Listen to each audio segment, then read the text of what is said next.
Okay.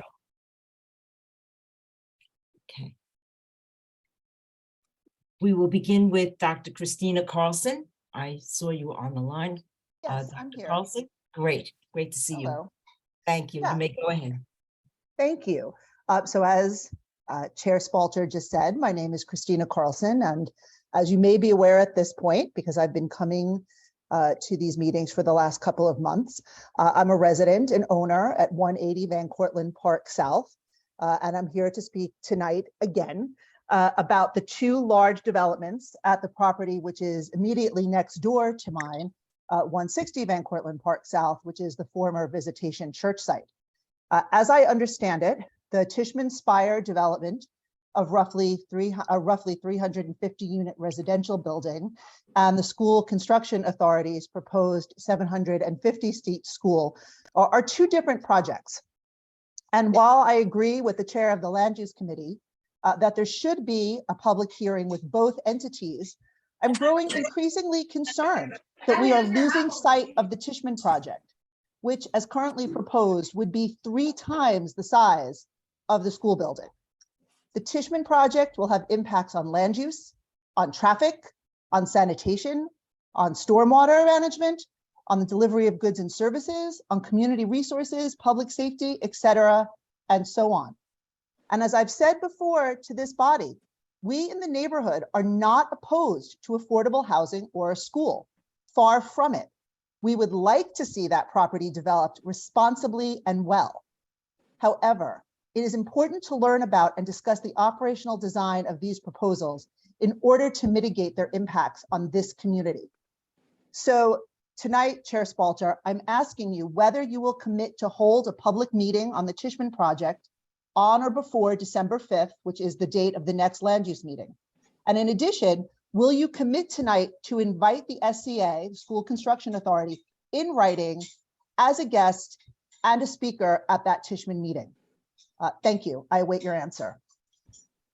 Thank you, Dr. Carlson. Tishman has said that they will return. I leave that to our chair of land use. He's in touch with the Tishman property. We have been in touch with the School Construction Authority, and they are going to come back before the preliminary design is final. They anticipate coming back in mid-2023. The Education Committee will be discussing this at length at their meetings. All of the comments that we have received to date have been sent to the School Construction Authority, and they have confirmed receipt of them. In our committees, we will endeavor to deal with the traffic, the transportation, land use, environment, as we have our committees and as more information is known. So that is whether we can get them together all at the same time. We will absolutely endeavor to try to do that. Well, the middle of 2023 seems kind of far away. And I think that it's a real issue that the community hasn't had a chance to hear from these two bodies together. And so I'm wondering if in your position as chair of this body, you can apply some pressure to them and say, you know, the community needs to understand what is going on with these two projects that are going to impact them. We have met with our elected officials to apply that pressure. We have written, we have endeavored to do everything we can, and we will continue to do that. But what about I'm giving you the honest answer of what they have as of now. They have given me. So we will definitely stay in touch on that, and we hear you. Our next speaker is Teresa Rodriguez. Yes, good evening. Can you hear me? Yes, hear you fine. Thank you. Go ahead. Good evening, everybody. I'm also, my name is Teresa Rodriguez. I'm also a resident of 180 Van Cortlandt Park South. I've been a member of this community for the last 22 years. this is a hardworking community composed of mostly driven minority who deeply care about this community, about this neighborhood, which we feel, or I feel, has been forgotten by this board. I'm speaking to you to express my feeling of frustration and profound concern about these two new projects at 160 Van Cortlandt Park South. It's my understanding that Community Board A passed a resolution supporting and approving this project without mentioning any concern about how it impacts our community. When was the public hearing scheduled and presented to the community? That's one of my questions. And I quote the following from one of the findings. SCA testified on July 14 to the City Council and both Community Board 8 and the Community Education Council District 10 held public hearing. Furthermore, of this hearing on September 29, when our community was notified about this project, Community Board commented on challenging the negative declaration.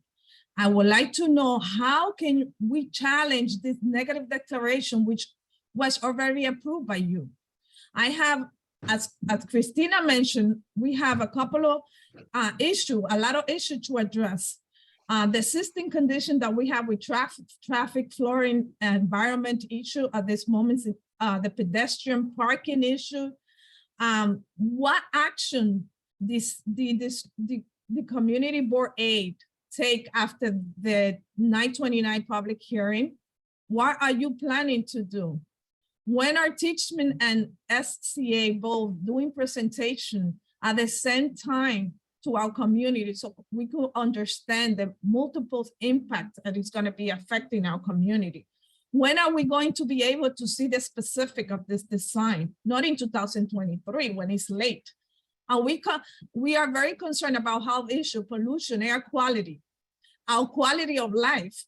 A lot of people work from home and we don't know any detail about the construction, how everything's going to take place. So I strongly feel that Community Board has deeply neglected our community with a lack of communication and engagement from the board to our community about a project that will be impacting our day-to-day life. So I like Christina mentioned, we would like to see what is your commitment for this community. Thank you. Thank you, Ms. Rodriguez. I would like to just clarify that we find these two projects unacceptable, out of scale, and that the Community Board never voted to approve this negative declaration. We never voted. What we did vote for was the site of a school. And the school had been needed in Kingsbridge for decades. We only voted for the school site. We did not vote for the design. It is unacceptable, their response to us, their response to the elected officials. So we share your frustration, but we never did vote on a neg deck or for this design. And we will continue to work with the community. Our committees will continue to work with the city agencies, DOT, DEP, on a monthly basis to address the issues. Land use will address the issues. We promise you. So thank you very much. Are there any other gallery speakers? I don't have any indicated. So we will move on to the report from the Borough President's Office. I welcome. Chair, before we move forward, I do Yes. see Chuck's hand is up. I don't know if you want. Chuck, go ahead. Forgive me if this is as loud as my voice will carry with I COVID. hear you fine. So here we go. I think the point that Ms. Rodriguez and Dr. Coulson make is valid. Unfortunately, I can only think I can deliver perhaps one half of what they want, if that's something that's helpful. I will call Gary Rodney at Tishman tomorrow and ask them to come. I don't believe there is a chance in hell that the School Construction Authority, despite all the pressure from Dinowitz's, both father and son, to try and get them to attend, will succeed. They are the most arrogant people next to DOT that I know. That's what they are. They think they own the world. They've been given too broad a charter and mission. Their powers should be clearly curtailed, as should their budget, for administrative budget. They're not going to show, but we'll try. We've been trying now Laura's been going nuts on this on an almost daily basis. They don't listen. They don't care.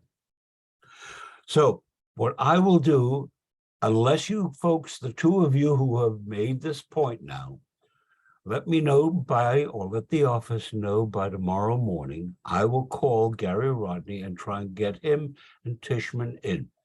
I think you would do better if I succeed in that. If you would confine that meeting and your talk, your conversations, your dialogue to the kind of specifics that you find lacking. So, for example, I find wholly lacking the idea of a site that is totally surrounded with this vast thing in the middle that I have no idea what it is, whether it's a parking lot, a ball field, a garbage dump, whatever it is. That construction of the Pentagon is just inappropriate, as is the bulk. So I think you are better at this meeting focusing on specifics, if I can get them, assuming you want that. So you have a choice, and let the district manager know tomorrow. And if she tells me she has heard affirmatively from you, I will call and try and get them in here. I make no promises, but I assure you, I will do everything I can. How's that? Thank you, Chuck. In closing, these are two as-of-right projects, and that makes it very difficult for us, for electeds, to have the leverage that we would like. But thank you very, very much. We appreciate your coming. Can I just ask for clarification? So by tomorrow morning, you would like a list of our concerns? No, that would be too much to ask. It would be very long. That's not the point. What I would like to know is whether you are prepared if we go just with Tishman, because I think it's a fool's errand to expect that school construction will show up. We'll pressure them, they won't show, okay? They'll claim some excuse. If you are comfortable with the idea of trying to get just Tishman in to talk about the concerns, that's number one, let us know. Number two, prior to whatever date we can get them to come in, you folks should get together and put together a list of the specific areas and questions you have, not for my benefit, not for their benefit, but for you to have an organized presentation at the time of the meeting for your own benefit. All right? So just And this is to the district manager, you said?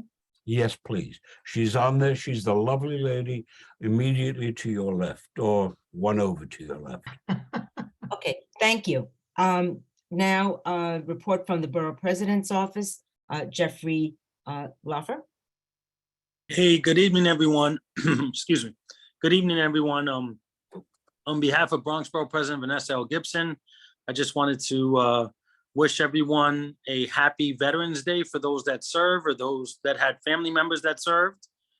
Please try to, take a moment tomorrow and thank someone that's a vet or thank someone that's a civil servant.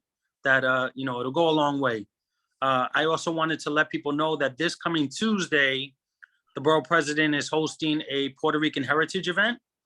The information's on our website, but I'll make sure that the board has it as well. I believe it's happening at Con Sofrito, but I can put the information in the chat as well. Also, we're doing a bunch of turkey and food giveaways this month.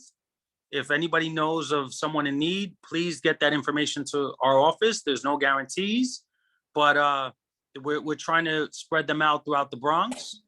And I believe there might be 1 or 2 happening in Community Board 8. So if there's people that you know of or organizations that you know of that can help get some of these, food products to people, please let us know. Again, no guarantees, and, supplies are obviously limited. That being said, in case I don't see anybody personally, everybody have a happy and healthy Thanksgiving. And, we're always here to help, and I'll put my contact information in the chat for those that want to follow up afterwards. Thank you, everyone. Thank you, Jeffrey. Thank you very much. Laura, Yes. before Jeffrey goes away, talking about turkeys, the borough president would do very well, in my view, if she communicated or her office communicated with the school construction authority and reminded them that they have a responsibility to the citizens of the community and that they ought to be responsive to their request to meet. We will send you some information. We have, but we will Send send you Send me some information. additional and, information on that tomorrow. yeah, Yes, or Monday, obviously, tomorrow, the right, things. right. We're closed tomorrow. Yes. Right, but what we can do is we can take your concerns, and we have a lot of contacts at School Construction Authority, and we can try to see if we can put some of our own pressure to get them to attend a meeting. I will say, from my experience, I don't know that they're going to get cornered into A plus B kind of conversation. They kind of want to deal with the merits of the project on their own. I could be wrong, but I don't know if they're going to kind of make it a package deal like the one of the residents' concerns were at the beginning of the meeting. But again, I could be wrong. No, you're right, Jeff. The only point is that's the true definition of arrogance, of public arrogance, and that's got to stop. Moving on, we will not have a report from the 50th Police Precinct tonight. They have their police council meeting since that's on Thursday nights. And we will miss Captain Gervin. He has resigned this week. We wish him well. I've had a lovely conversation with him, and He has retired. yes, he has retired. And I'll keep you informed as to how that search for the new commanding officer is going. Yes. Thank you, David. Next, we have our chair's report. I have just 2 brief announcements. Please see the executive board minutes for my full report.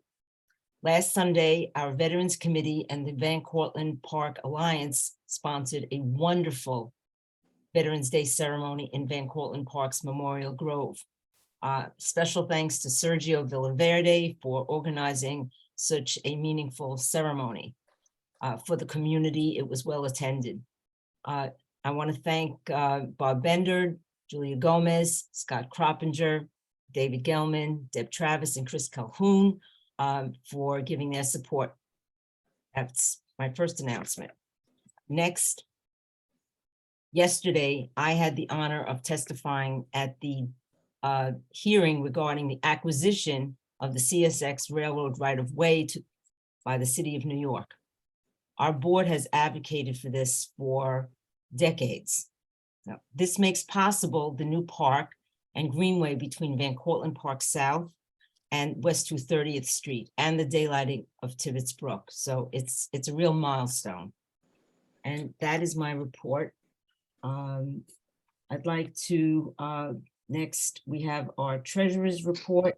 And I want to thank Bob Bender for filling in and giving that report. Bob? Thank you, Laura. Kira, can you put the treasurer's report up on the screen?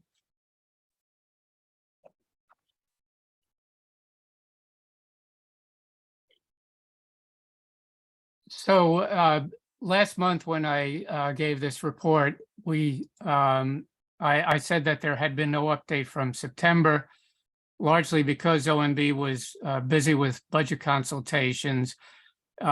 This report is updated from the last 2 months. You'll see under the operating budget update, the personal services amount, which of course has not changed, except that their salaries have been paid in the past 2 months. and the OTPS, other than personal services. But the community board's budget remains the same, of course, $259,208. So it's broken down between personal services and other than personal services. I should say at the beginning, we did have an allocation from a council member, Councilmember Sanchez. You'll see it there at the very top, who somebody on her staff had planned to allocate $2,500 to the community board for something appropriate within her district. That was an error. That amount of money was never actually included in the budget. And given all the headaches we had over the $5,000 allocation last year, I think we can all be grateful for the fact that this allocation turned out to be erroneous and has never been accounted for within our budget. So we scroll down to OTPS, other than personal services. You'll see the breakdown there, the different codes, supplies, equipment, office items, services, bills that have been paid, bills that are pending. But everything is advancing as it has over the past month. Keep scrolling down.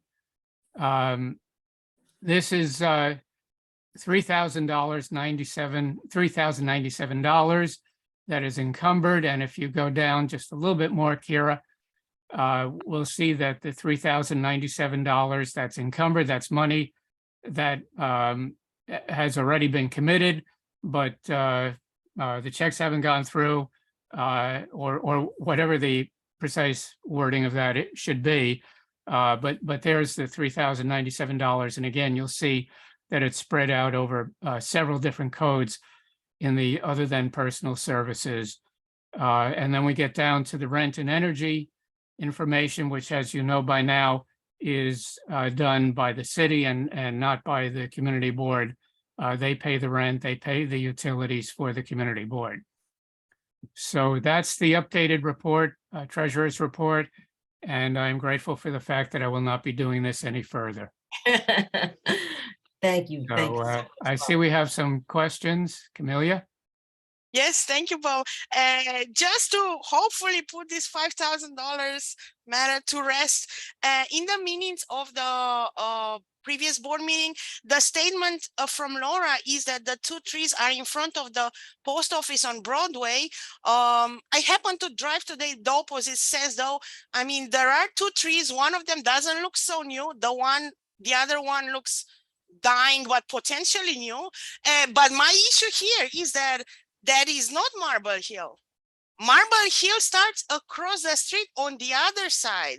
That if those were the trees that were planted in front of the post office, they were planted. One of them is. The One other second, one. I'll Laura, ask- can yeah, I please yeah. finish and then you can contradict me? I'm so not going to you- contradict you. That's Okay, all. but can I just finish, Laura, please? So that location is Kingsbridge, a different council member, a different borough altogether. Marble Hill is a different council member, the one that gave us actually the allocation to be planted in her district, in the borough of Manhattan, in the neighborhood of Marble Hill that falls under CB8. So please, for next time, can you please give us the specific locations of these 2 brand new trees that CB8 facilitated the funding for? Thank you so much. Thank you. Dan, I see your hand is up. Dan? Yeah, yes, thank you. I'm sorry. I was just getting off mute. So I guess, Bob, I don't know if this request would be for you. Obviously, it's not going to be, but for the future treasurer, obviously the last 2 meetings, we didn't have a treasurer giving the report. I would just ask for the future treasurer, maybe next month we can get a year-end report from the last fiscal year. Because we really didn't go through that yet. I know our first meeting was kind of rushed because of location. And last meeting, just didn't get to it last meeting. So I guess it would be for the future treasurer if we can do an end of year FY22 recap to see where we ended up with money. Okay, so for the June 30th of last year. Yeah, Mhm. I think we quickly glossed through the treasurer's report last month with everything going on. Well, that, Or, okay, you're quite Two right. months I mean, ago, that's- rather. I'm sorry, 2 months ago. And then I didn't bring it up last month because of everything going on. Yeah, all right. Well, I understand. And as you said, that's for a future report. Thank you. Okay, Kira, our district manager's report. Hi, everyone. Good evening. Tanya's last day at the office was today. It was very bittersweet, but we are happy that we're happy for her to make Connecticut her new home. She starts her position as a financial analyst at UConn, which is great. The job posted today, I don't know, I can't mute whoever that is. Okay, the job posted today, it's a little bit different this time around. It has to go on the New York City employment site. I plan on sending the posting out to the board and to our distribution list how we have in the past, with the job listing number and how to find that. So I plan on doing that Monday. And I hope that you will all share it with your circles as you have in the past. I had District Service Cabinet last Tuesday. DOT finally confirmed that they'll be sending us a maintenance and look ahead schedule for the step streets. I know we've been asking for this from them for at least a year. And not that long ago, we put in requests one by one for the step streets. It was in our budget requests. So I've been told they're finally going to be sending that over to us.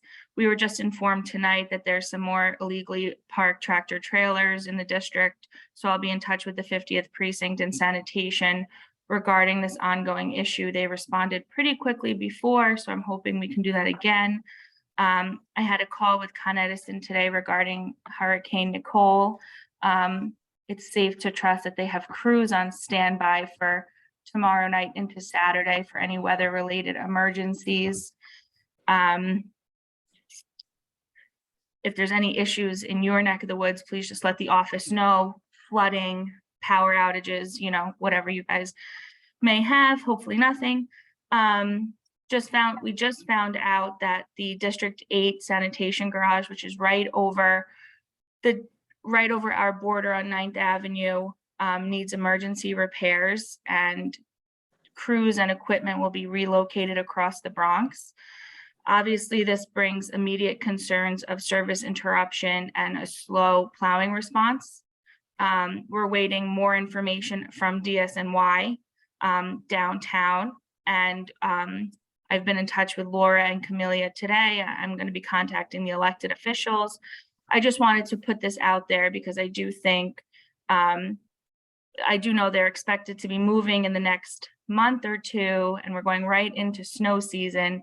And, the board's going to work with them as best we can to figure out a way not to have any service interruptions. There'll be a leaf crunch event at Henry Hudson Park, sponsored by the Friends of Spuyten Duyvil. Jody Colon of that organization has asked if anyone, if CB8 is interested in tabling. If you are free and want to join the fall day of activities on November 19th from 9 to 12, please let me know. I'll be sending out an email to you all as well to try to gather some volunteers. The office will be closed tomorrow in observance of Veterans Day, and we will also be closed the day after Thanksgiving. Thank you. Thank you very much, Kira. I understand I that. see, sorry, Rosemary? Yes, may I speak? Rosemary, go Yes. ahead. Yes. Okay, Kira, with the notification for the new hire, is there a return date? In other words, you say reply to us in a month, in 2 months. What's the return date for the notice, the employment notice? It's about 4 to 5 weeks. I don't have the exact date top of my head, but I think it's 4 or 5 weeks. Thank you. Mhm. Kira, I understand that Senator Biaggi, former Senator Biaggi, is on the call and would like to say a few words. Is that? I'm not sure if Senator Biaggi is on. Tyler was going to text me. Tyler, are you here? And yes, Is the senator on? not yet, but I'll let you know as Okay. soon as possible. Thank Okay, you. just let us know. Thank you.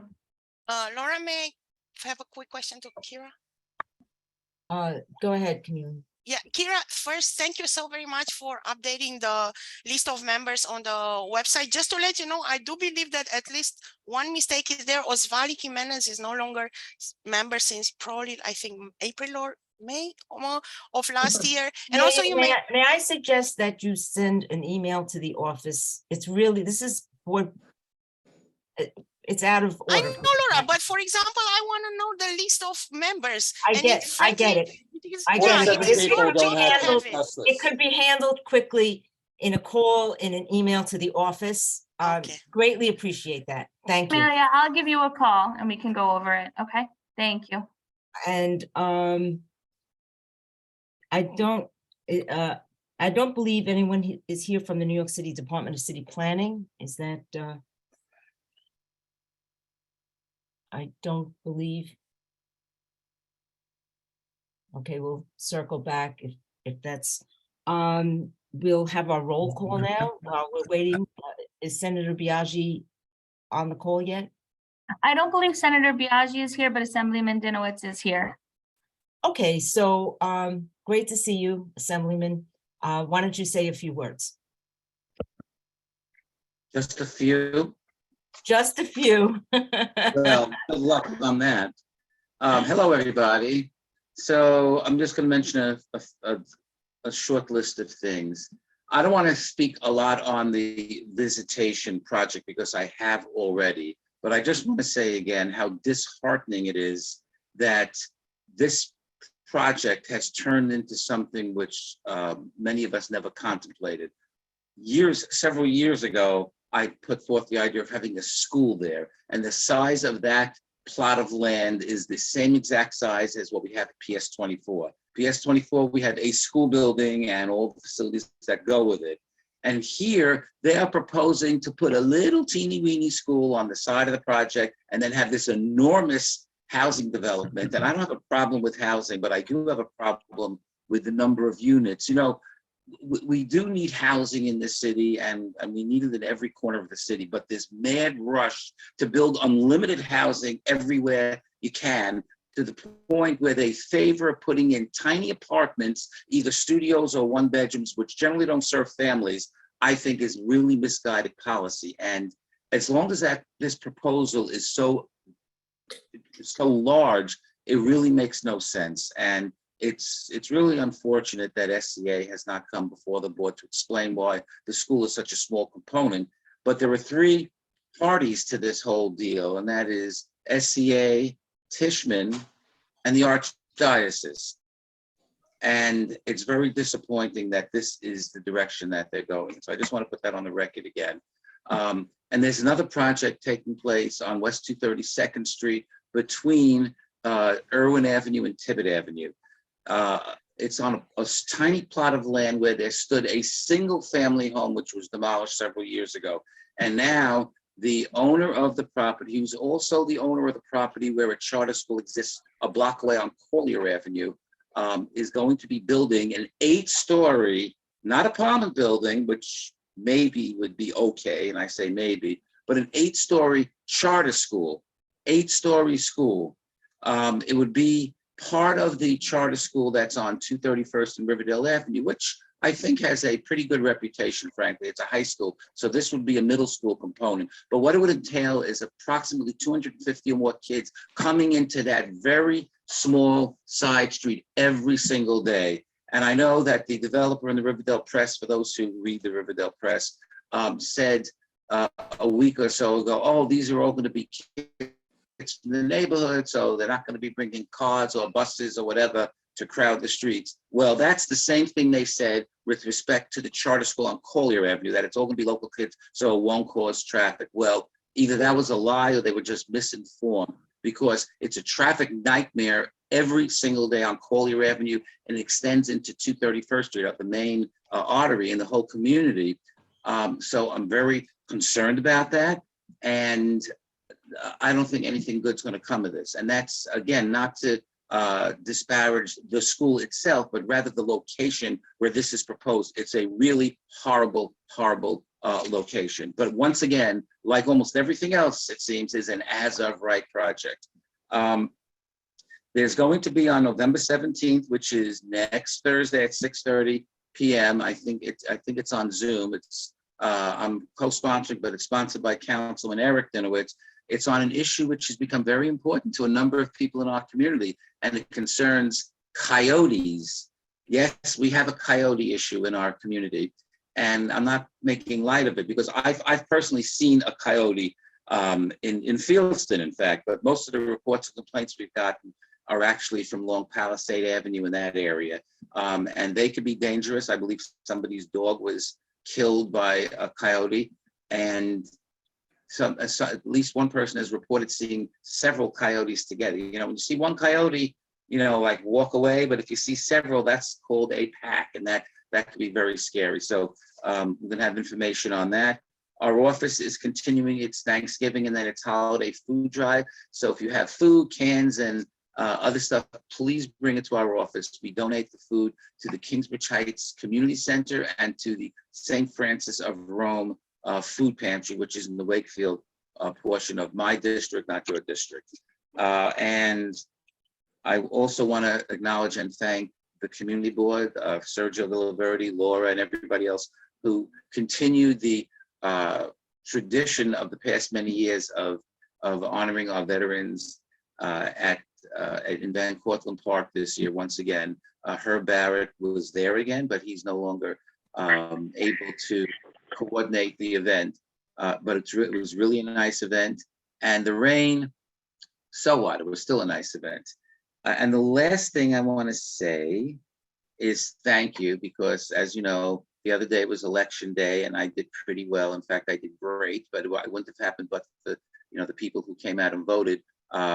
While the turnout in our community was actually less than 4 years ago, it was still a somewhat robust turnout, and I received over 3/4 of the vote. So I'm really appreciative of that. And in fact, everybody who was, I don't want to get partisan, so I won't mention Democrat or anything, but everybody on our line, our column, won. So that was really nice. But anyway, thank you again for rehiring me for the 2 years, and I'm going to work harder than ever.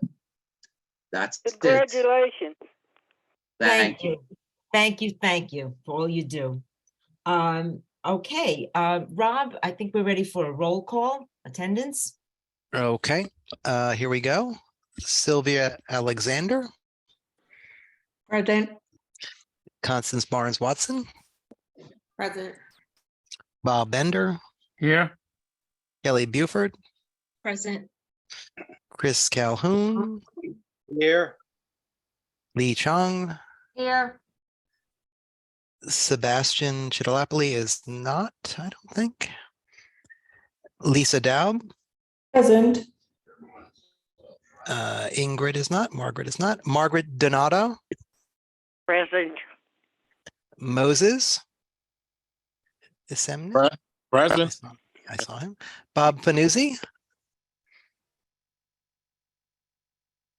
Nick Fazio, I'm here.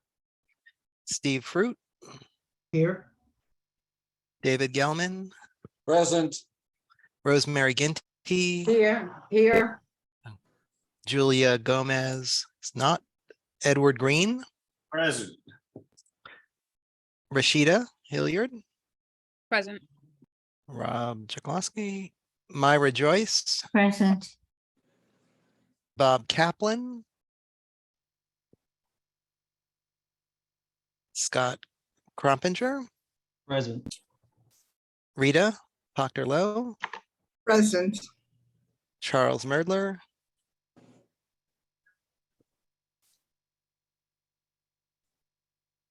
he's here, I know, Must we be know muted. he must have stepped away. I Unmute, saw. Chuck. Chuck Merdler. Well, he is, I can see him saying he is here. Okay. Okay. Ted Morris. Omar Murray. Omar's on a plane. He said he'll be Okay. late or not at all. Okay. Okay. Dan Paternak. Here. Julie Reyes. I see Here. you. Okay. Can you hear me? Yes, yes. Okay, here. Thank you. Georgia Santiago, Here. Ramdat Singh is not. Laura Spalter. Here. Leona Tetton, Here. Camelia Tepelis. Yeah. Deb Travis, Present. Steve Vasquez, Present. Sergio Villaverde. Not yet, and Marty Walpoff. Yeah. Okay. Okay. That's it. So Yep. we will now proceed to our election of board treasurer. The floor is now open for nominations. Are there any hands? Myra? Myra, are you? Yes, yeah, I'm here, sorry. I would very confidently and wholeheartedly like to nominate Scott Crompinger for the treasurer position. His experience and his work in the public sector testifies to his ability. Thank you. Scott, do you accept the nomination? I do. Thank you, Myra. I appreciate that. Okay. Dr. Tepelis, your hand is up. Oh, thank you. Yes, just to express my willingness to be a candidate for the treasurer position. I guess I will speak more when you let me know. Okay, so we have two nominees. We have Scott Crompinger and Camelia Tepelis. And are there any other hands? Seeing none, we will close the nominations. And I will ask each candidate to please address the board. Camelia, would you like to start, please? All right. Thank you. I have run for this treasurer position before, earlier this same year in January. And I came in second then, but I do want to thank all those 13 people that voted then for me. Currently, I'm the chair of the Community Board 8 Environment and Sanitation Committee, so I am in executive. However, I do see a higher need and role for me within the officers group, and this is one of the reasons I'm running again. But there is also a secondary reason. Essentially, I do consider that the board at executive and fiduciary level needs some strengthening. In my professional life, I'm the executive director for one of 11th Bronx improvement district, business improvement districts. I run the Morris Park Business Improvement District. In this capacity, I'm directly responsible of managing a budget that is more than double now the size of the community board's budget. We have both funding coming directly from the city through the Department of Finance and SBS, as well as external funding that I have to obtain, manage, and report on from grants, both discretionary from city council, multiple city council members, as well as state multiple agencies. So as far as the actual financial ability for this position, I am extremely comfortable. But there is also how to say, as you could tell over the last couple of months, we did have issues as far as understanding where money go. I've been speaking to pursue that, and I still do. And I do believe that there is a need for our financial processes to be accountable and transparent to all members. Yeah, also I must, because I was asked, why do you want to say sort of leave ENS behind? I do not want to leave ENS behind, but I do have significant responsibility because I ran for ENS, in fact, after the chair of the board asked me to serve in this position, even though I was intending to challenge again treasurer back in June. But I must admit that my professional and responsibilities and other boards commitments do make the treasurer position seem more time manageable in terms of time commitment.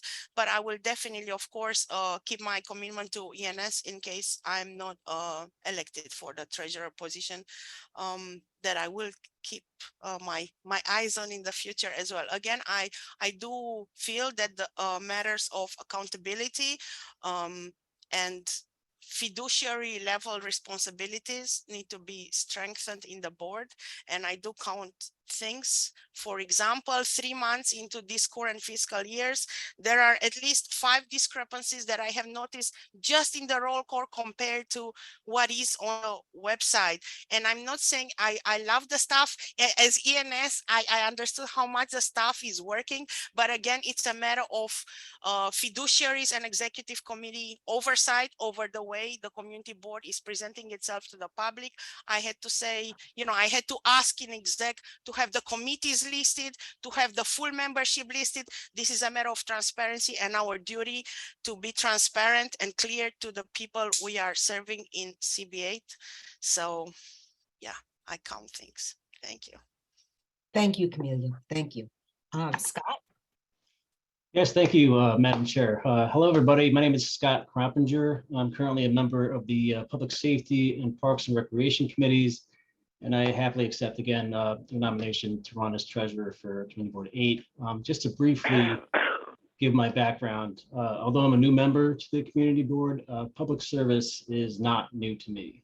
For nearly 12 years, I've served Bronx County as a court attorney to a Supreme Court justice and Bronx Supreme Civil Court. As part of that job, I handle a diverse array of cases in the civil realm of the law. I draft decisions, I advise a judge on rulings, and I conduct conferences. In addition to that, for nearly 12 years, I've volunteered my time to the Bronx County as an arbitrator in civil court small claims division, where I work to resolve cases that are commenced by litigants who are usually representing themselves. With respect to my experience relevant to the position of treasurer, I'm a board member and officer to my professional association, which is called the Association of Law Secretaries to the Justices of the Supreme Courts in the City of New York, and that covers all 5 boroughs. My position there is secretary, but I work very closely with our treasurer. As we work for our membership, we put on various programs and events for our members, including legal education courses and annual dinners. So I certainly have a say in what expenditures are made and what is prudent and necessary for the association to best serve our membership. Just to sum up broadly, the focus of my career in the public sector is problem solving, trying as best I can to get to the correct outcome, the correct solution. Another main focus of my career has been mediation, and if possible, bringing people together to amicably resolve their differences. And really, this is the attitude I'd like to bring to the treasurer position. I know we may not always agree on everything, but we can of course agree on the vibrancy and the passion of our district. It's full of good people who come from all different walks of life. And I really feel working together as a cohesive unit is what best serves our community. So as treasurer, my goal would be to promote full transparency to any transactions, encourage robust communication with the board whenever possible, and to maintain our historically conservative spending levels to ensure that we have an adequate cushion should any unforeseen circumstances arise. And overall, my objective would be to do what's ever in the best interest of our district. So thank you very much. Thank you. Thank you, Camelia. Thank you, Scott, for stepping up, both of you here. And without further ado, we will take a roll call vote and we can begin. Rob. Okay, I guess I'll go down the list and you'll just say a name. Yes. And I'll put a check mark next to it. Okay, Sylvia Alexander. May I vote later? Okay. Constance Barnes Watson. Dr. Tepelis. Okay, Bob Bender, Scott Crompinger. Kelly Buford, Scott Coffinger. Chris Calhoun, Camila Tepelis. Lee Chong,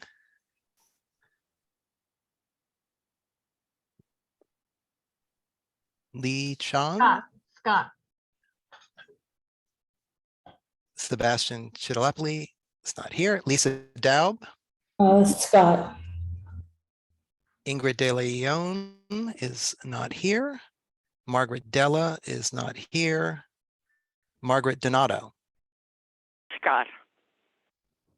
Moses Asemna, Scott. Bob Vanuzzi, still not here. Nick Fazio, Scott. Steve Fruit, Scott Coffinger. David Gelman, Scott. Rosemary Ginty,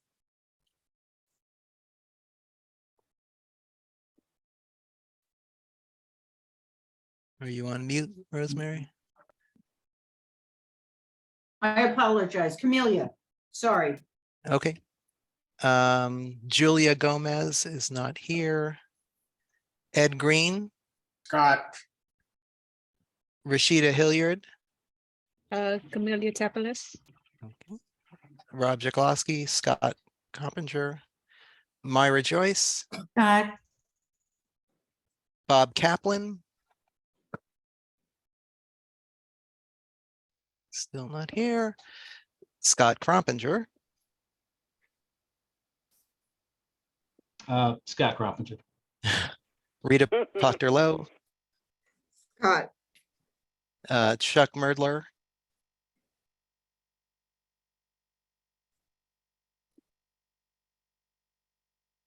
Is he muted? Chuck, are you muted? I've Is- asked him to unmute. Yeah, I'll come back. to Scott. him. Oh, there, here he Oh, is. okay, okay, there, okay. Ted Morris, I think is not here still. Omar Murray,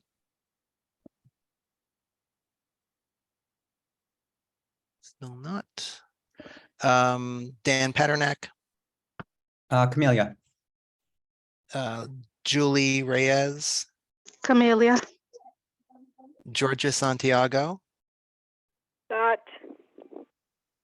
Ram Dot Singh,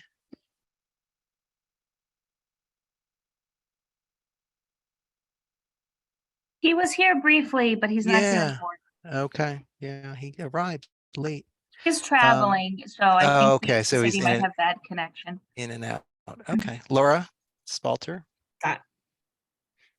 Leona Tetton, Scott. Camelia Tepelis, Camelia. Deb Travis, Scott. Steve Vasquez, Camelia. Sergio Villaverde hasn't arrived. Nope. And Marty Walpoff. Scott. Okay. Sylvia Alexander, coming back to you. Camelia. And I believe that is it.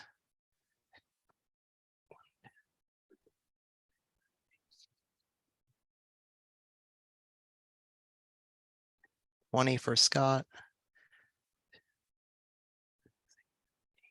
9 for Camelia. I'm sorry, those numbers again, Rob? 20 for Scott and 9 for Camelia. Well, I want to thank you both for throwing your hats in, and I'd like to congratulate Scott. And we'll all be working together very closely. All right, thank you. Thank you, everybody. Thank you. Thank you, everybody. Okay, so next we'll put up online the resolution to renew the hybrid.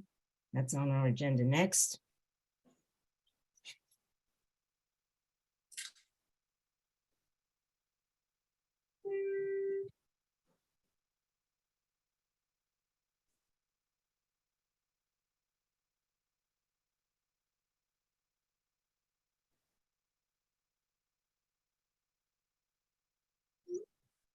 Okay. I've drafted this hybrid resolution renewal. I should have changed the date to November 10th. Okay, here I have to say, this is not the one. Do you have another one? Because Sorry. the correct one says May 23, and it's just a little different. Give me a second, Laura. Sure, This was okay. the one Friday we said was or Monday, the latest. Give me just 1 second and I'll pull it Sure. up. Sure.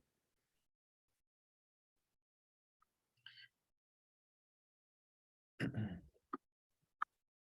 think this is the same one. All right, I think maybe that's the only difference. I'll say it and no problem. Okay. I'm working on it, but this is the same, yeah. No.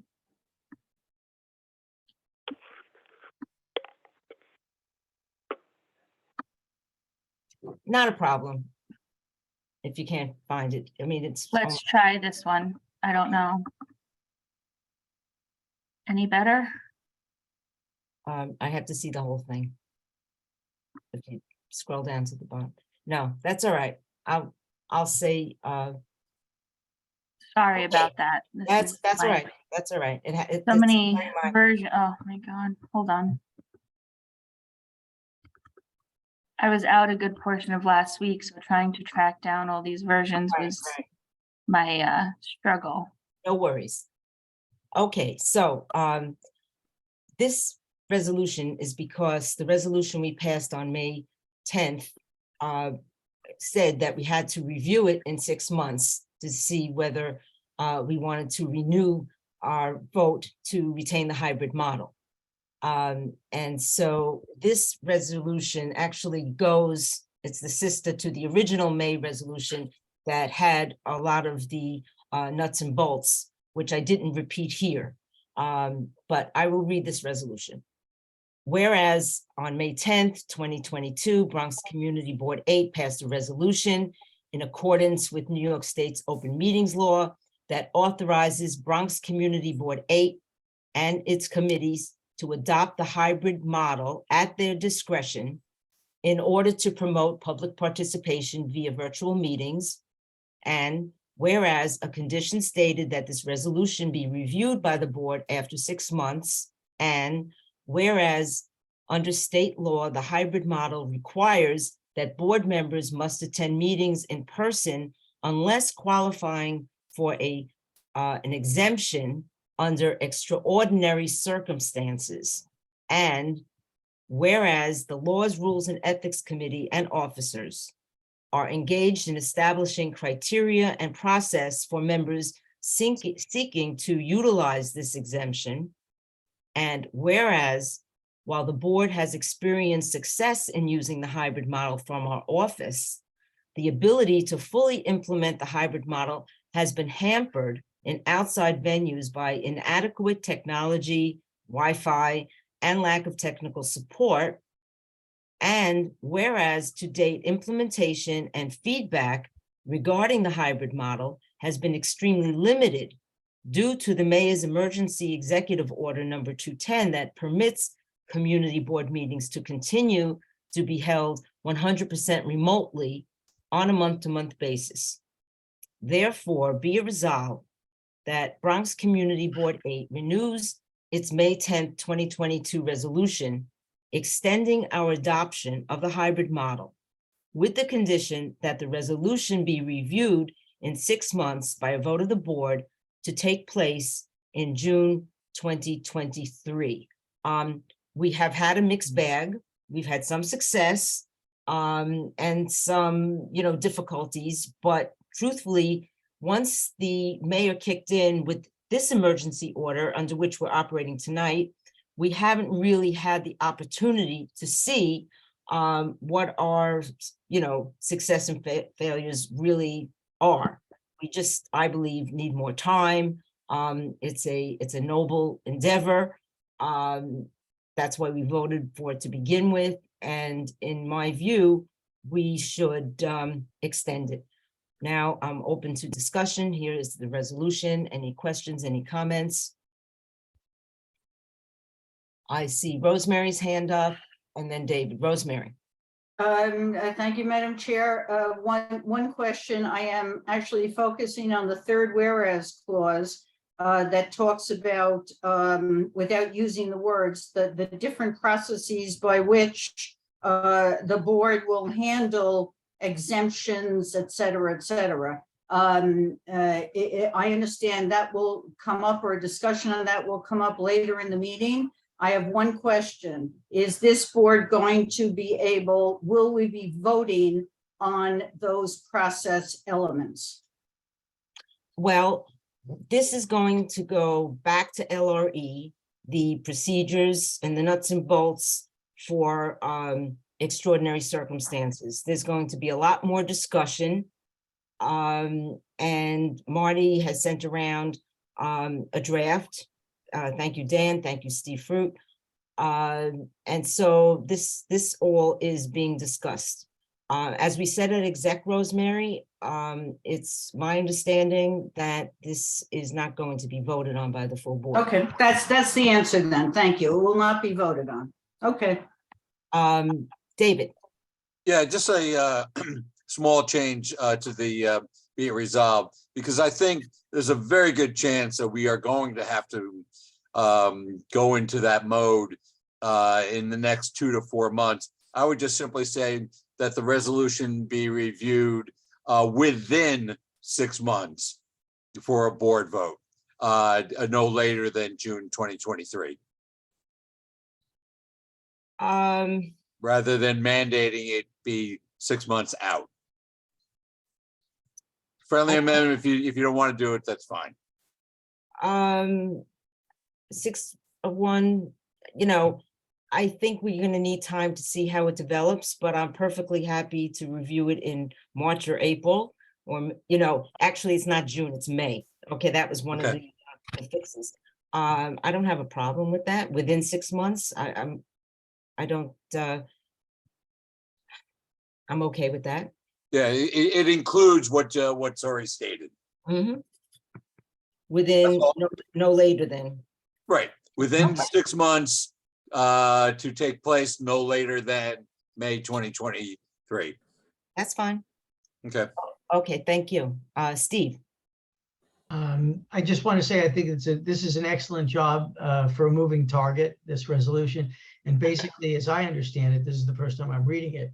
This just gives the board the power to deal with the hybrid situation or deal with the elimination of the possibility of doing what we're doing tonight, which is a totally virtual meeting. Just gives us tools and the ability to try to wrestle with that. So I think this is great. This is exactly what's needed. Thanks. Thank you, Stephen. Yeah, and the word from the BP's office is that with the winter coming and flu season, et cetera, I think he thinks we'll get through the winter on emergency order, which is fine because it just gives us more time to prepare in a sense, and we'll be ready for it. Okay, thank you, Steve. Dan. Thank you, Laura. At our last Law Rules and Ethics meeting, we had a large conversation about meeting procedures, which are referenced within this resolution regarding establishing criteria and process for members seeking to utilize the exemption.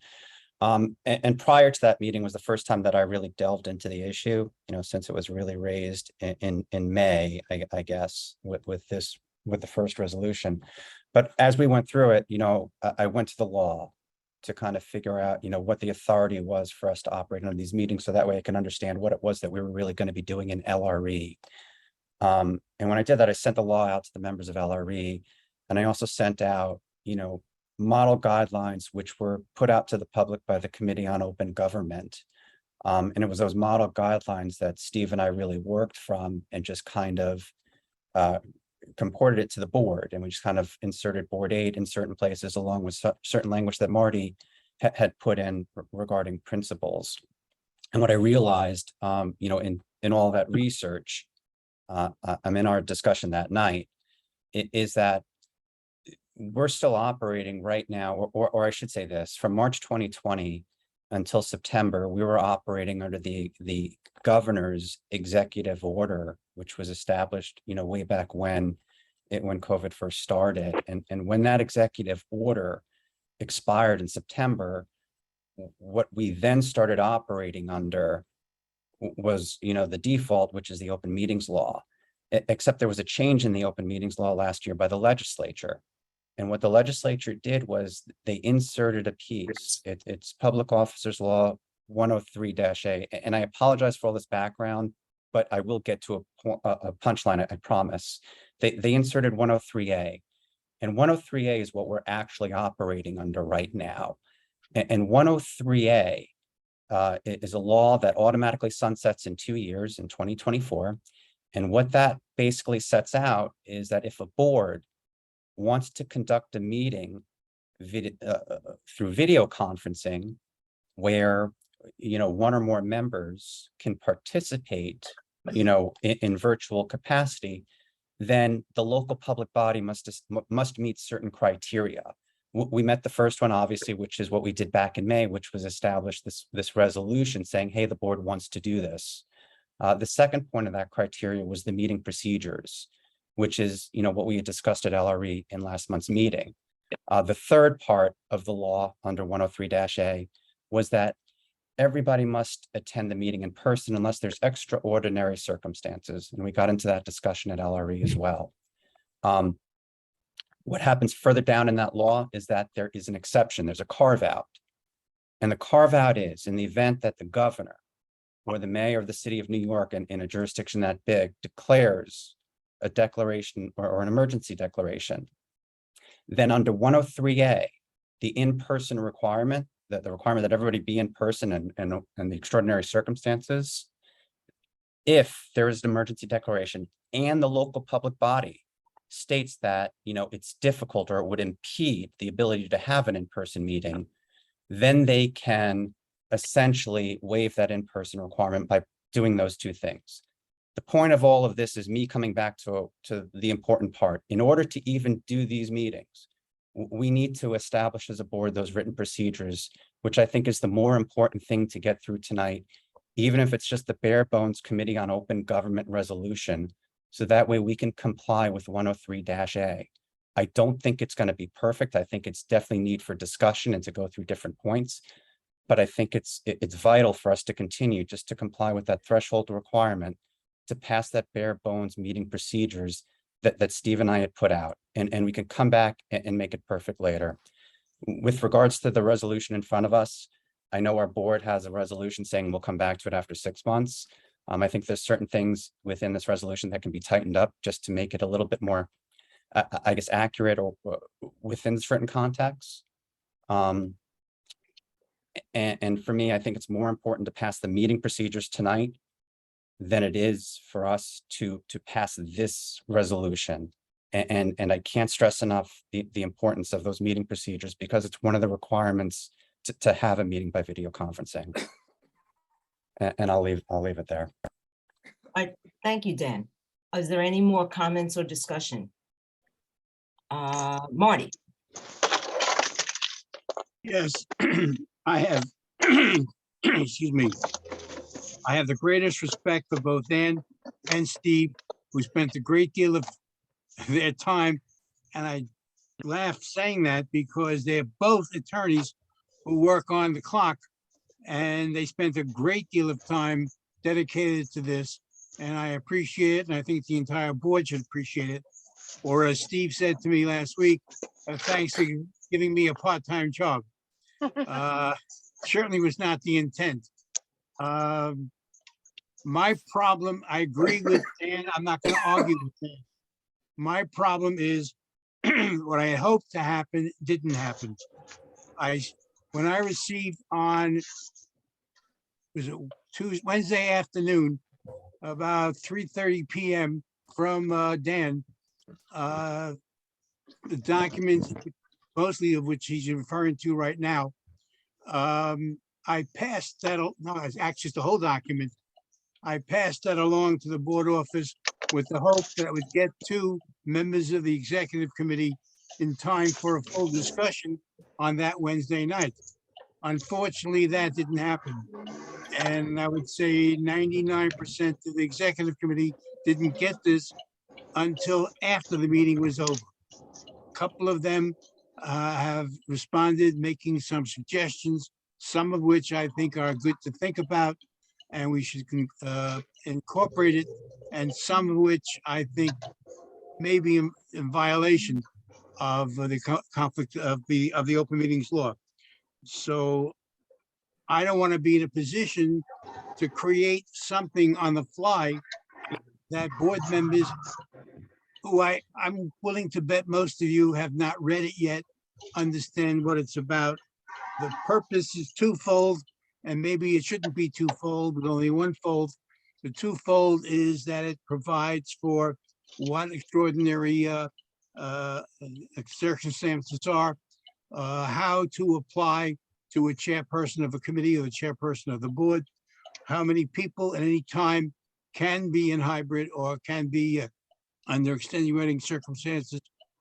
There are a number of issues that were brought up, and the secondary area is, do we qualify and have we successfully done are prepared to do video conferencing? To the second question, the answer is we're not. And we have not, as much as the office has tried and bought materials and whatever, the only time we've tried this was really the meeting held at the Y. And none of us who were present knew who was hybrid, unable to see them on a screen, unable to interact with them on a screen. So we're not prepared to do this. So my feeling, as strongly as I agree with Dan, is that it'll be a big mistake for us to force what people have not read and not cured what people may interject as maybe appropriate changes to this, even though it's based on what COG put out, Committee on Open Government put out as a sample. I believe it requires some fine tuning before the board is ready to vote for it. Right, Marty, you're referring to the procedures. Correct. Correct. I see no other hands. I do want to just make a quick comment. Oh, I see Steve, but is that from before? And Moses? Why don't you speak first, Laura? Okay. When we passed our hybrid resolution in May of 22, I sent that resolution to the Committee on Open Government. They looked at it. They wrote me back that it was wonderful. I mean, we covered every single aspect that needed to be in that resolution. The Borough President's Office approved it. We are doing everything within the law. I didn't repeat everything from May 10th into this resolution, but I agree with what Marty said. We have to walk before we run. We have to have more experiences in other venues to see how the whole hybrid thing is working out with the public. And we will endeavor to make this work, but I support continuing and simply voting for this resolution so that we can continue this hybrid journey. And that's all I have to say. Steve and then Moses. Steve. I just want to say that I think that if there's no problem in adopting the resolution that's before the board right now, again, it just gives the board the power to act. Even if there are technical corrections that might be made in it, I think it's important for the board to do what it said it was going to do, which is to take a look at this 6 months later. And with regard to the procedures, I would tend to agree with Dan that it's probably better to implement procedures so that we're sort of squeaky clean and we have procedures to operate under. They're not particularly restrictive the way they're written as of now. And I don't see any reason, unless someone has an answer for this, I don't see any reason that we couldn't adopt the model procedures that are now before the board or will be later in the meeting. And then literally next month, adopt another set of procedures that make 5 changes that, are the product of consultation. So I guess I'm agreeing with both Marty and Dan and Laura in that we can pass both resolutions or pass a resolution and then the procedures. I feel feel, Steve, that this resolution before us, I would like to take a vote on. I have sent in, the officers had a chance to discuss the procedures guide, and I sent in comments on behalf of the officers, but I have more comments. I do not see a rush. I do not see a reason to vote tonight on something that there's no rush on.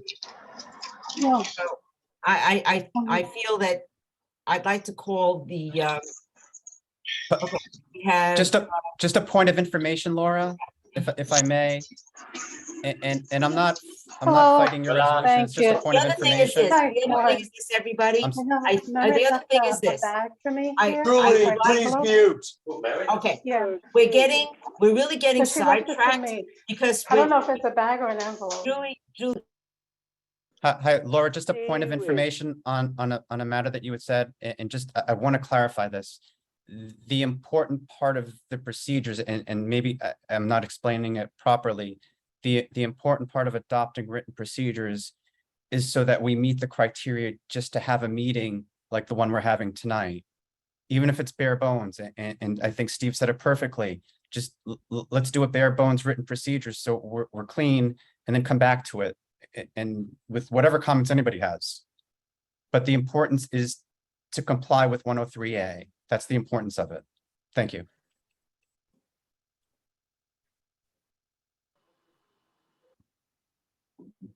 Laura, you're muted. Laura, you are muted. know how that happened. Thank you. Okay, I think we're off the track. We have a resolution in front of us. And I would like to hear if anyone has comments on the resolution in front of us. I'm not dealing with the other aspect at all right now. I'd like to proceed with this. Moses, is this a comment about the resolution in front of us? No, it's about the procedure, so I'll hold it. Okay, Rosemary, is it about the resolution in front of us? Yes, the third whereas clause. I'm getting I asked a simple question. Are we or are we not going to vote on the procedures? That is going to dictate how I vote on this. I believe we should be voting on the procedures. If the answer is no, we're not going to vote on them, I am going to abstain on this resolution. If the answer is we are going to vote on the procedures, then I will vote yes on this resolution. I heard from Dan and Steve, vote on the procedures. I heard from you, there'll be no vote on the procedures. Just please, Madam Chair, clarify that point for me. Thank you. I do not believe we should have a vote. I think that we're just started. Most people have not even had a chance to look at this, and it's quite long. So I heard from the chair of LRE that he was not planning a vote. I did not put a vote. I did not put that, I did not send anything out on that. So I would like now to, seeing no further hands, to discuss this resolution in front of us. I would like to know if anyone is opposed to the resolution in front of us. And Rob, you have your list ready? Is anyone opposed to the resolution in front of us? Okay, Dan? I only see Dan's hand. Dan, so far? Okay, is anyone abstaining on the resolution in front of us? Rosemary. Camelia. Okay, Rosemary, Camelia abstaining. Okay, so the motion passes. I think the other matter, I will leave that to the chair of Sylvia too LRE. has a hand up. I don't know if abstaining or not, Laura. Whose hands? Who was that? Sylvia? Sylvia, were you abstaining? Sylvia? I am. Abstaining, Okay, I okay. didn't see that. Okay.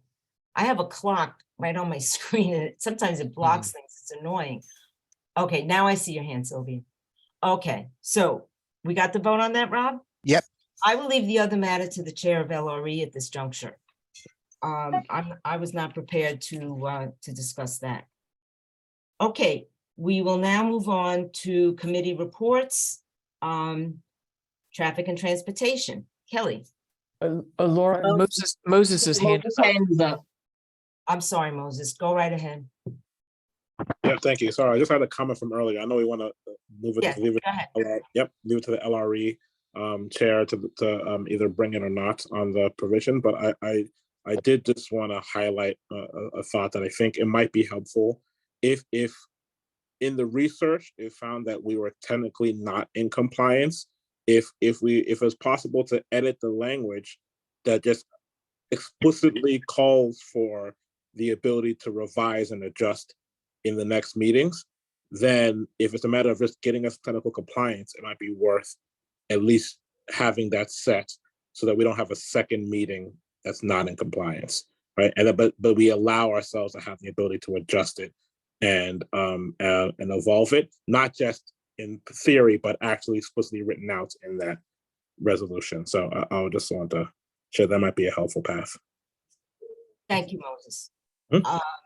Right now, we're in compliance. We were in compliance in May with our resolution. It was approved by the Committee on Open Government. What we don't have is practice using it. We're in compliance. We haven't practiced using it. So we don't know if we can have this participation with the public and with our board members who are using extenuating circumstances, whether we just haven't practiced it. That's the basis of why we keep reviewing it. And our language in these resolutions can always change. There are resolutions. Yeah, so thank you. Okay, we'll now proceed with the committee reports.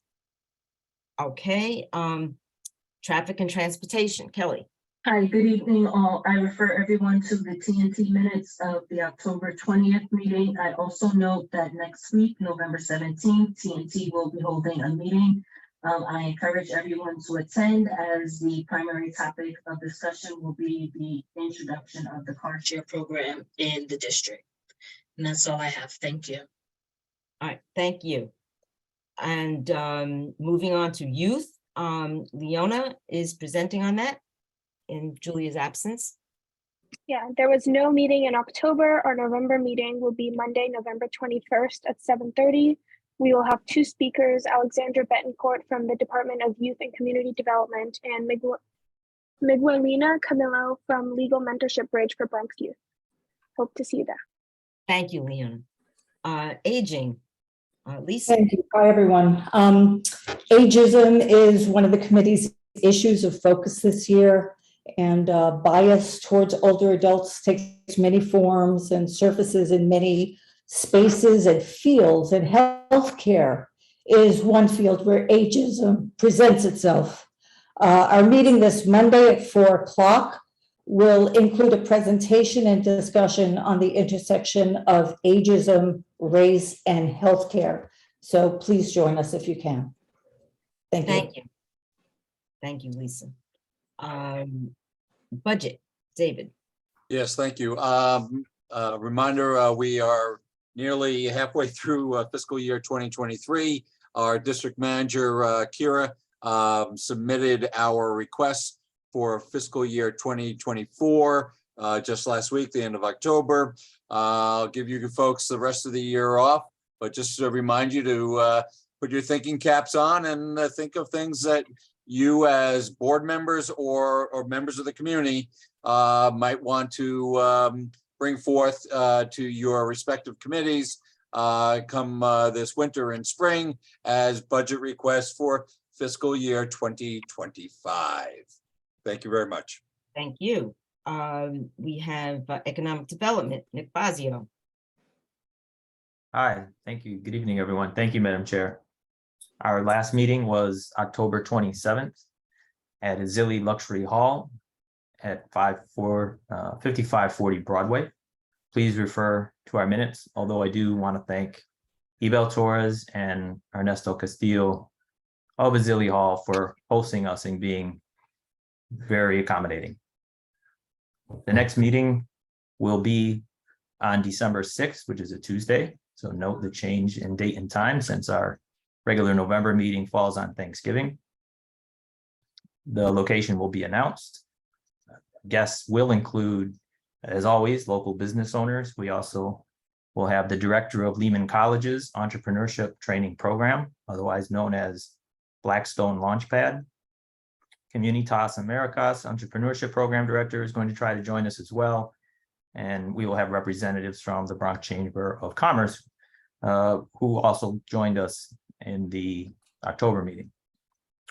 We will have one special treat in that the Blackstone Launchpad pitch competition is going to let us borrow one of their winners and from Lehman College's business program, and they will be giving us their pitch for what could be the next big innovation to come out of the Bronx. So we hope that you can join us. It should be very interesting and exciting. December 6th, 7:30 p.m. and location will be determined and announced shortly. Thank you. Thank you, Nick. Okay, Camelia, Environment and Sanitation. Yes, we had an excellent meeting again. We are the only committee that has been fully using the hybrid option since the beginning of the year, with a base out of the office, with a lot of gratefulness for our staff, and with full participation for anybody via Zoom. Our guests were DP. We explored a topic that is directly relevant to the project at 160 Van Cortlandt Park development, because of a rule called the Uniform Stormwater Rule that we were passed in February of 2022, that we were hoping may be used as an argument to persuade them, the developers, Tishman, to consider an adjustment of the design.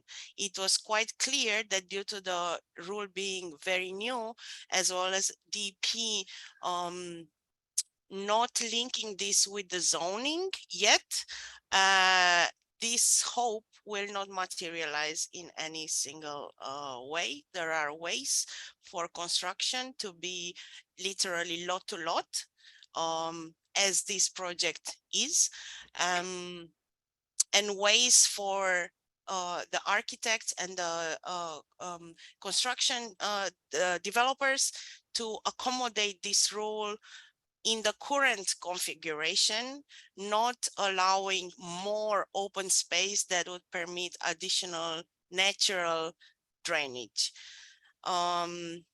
This being the case, that matter was put to rest, and we will follow up with the other agency that our committee works with, which is the SNY, including the snow removal procedures and the matters of composting in our next meeting, which will be on next week, November 16. Please join either in the office or on Zoom. We really had no problems whatsoever, technically speaking. Thank you. Thank you. Health, hospital, social services. Laura, you skipped over me. Oh, I'm sorry. Education. Oh, God. I skipped over you after economic development. I'm so sorry. Education. That's Lawyers- okay. I'm That's so okay. I'm sorry. still here. All I want to say is that we did not have a meeting in September because of the holidays. And October fell on a Hindu holiday, Diwali, and therefore I had to cancel the meeting. We will have our next meeting on November 22nd, and the agenda will be going out shortly. Thank you. Thank you, Sylvia. Omar is not here for health hospitals. He called me earlier. He was on a plane. Not optimistic about making it, and he was correct. Okay, housing, Stefan Vasquez. Yes, good evening, guys. So first I'd like to thank Lee, Julie, Ingrid, for the help and support in guiding the first meeting of the year. Went well, thankfully, which was held on October 24th. A lot of good initiatives were brought up this for this upcoming year. Among them, being increasing outreach to the community. One way we look to improve upon that is to try to attempt to translate the meeting agendas in Spanish. And hopefully later down the road, if that's successful, translate the minutes in Spanish as well. We plan to work closely with Chuck, the chair of the Land Use Committee on Affordable Housing, Next committee meeting is scheduled for November 28th at 7 p.m., where we look to have the mayor's office for tenant protection as a guest. Oh, very good. Thank you, Steve. We should all endeavor to join. We have land use. Chuck. Before I go into what I had planned to talk about, the last few speakers have raised an issue, Madam Chair, which I think you ought to consider. At the outset of the discussion on Van Cortlandt, I think we all agreed that this was an issue that had impact in a variety of areas, whether it was education or housing or the like. It was not purely an issue of zoning and of land use. It seems to me that that has come home again in just the past few minutes. And so what I would ask you to think about are two things. One, whether or not we ought to turn that portion of the meeting we had contemplated, or I had raised a few moments ago at the request of the community people, with respect to Van Cortlandt, making that something that is a joint meeting of housing and of the Parks Committee and all of the other education, obviously, that have a direct input and can make a constructive contribution. I think that that will save time and provide appropriate impact. Land use has an interest in it, obviously, but it's one that's broader. So I think we ought to consider that and talk about it. I strongly believe that we need that impact and best have it simultaneously. The second one is a sort of a problem. We have been focusing in land use on the question of affordable housing.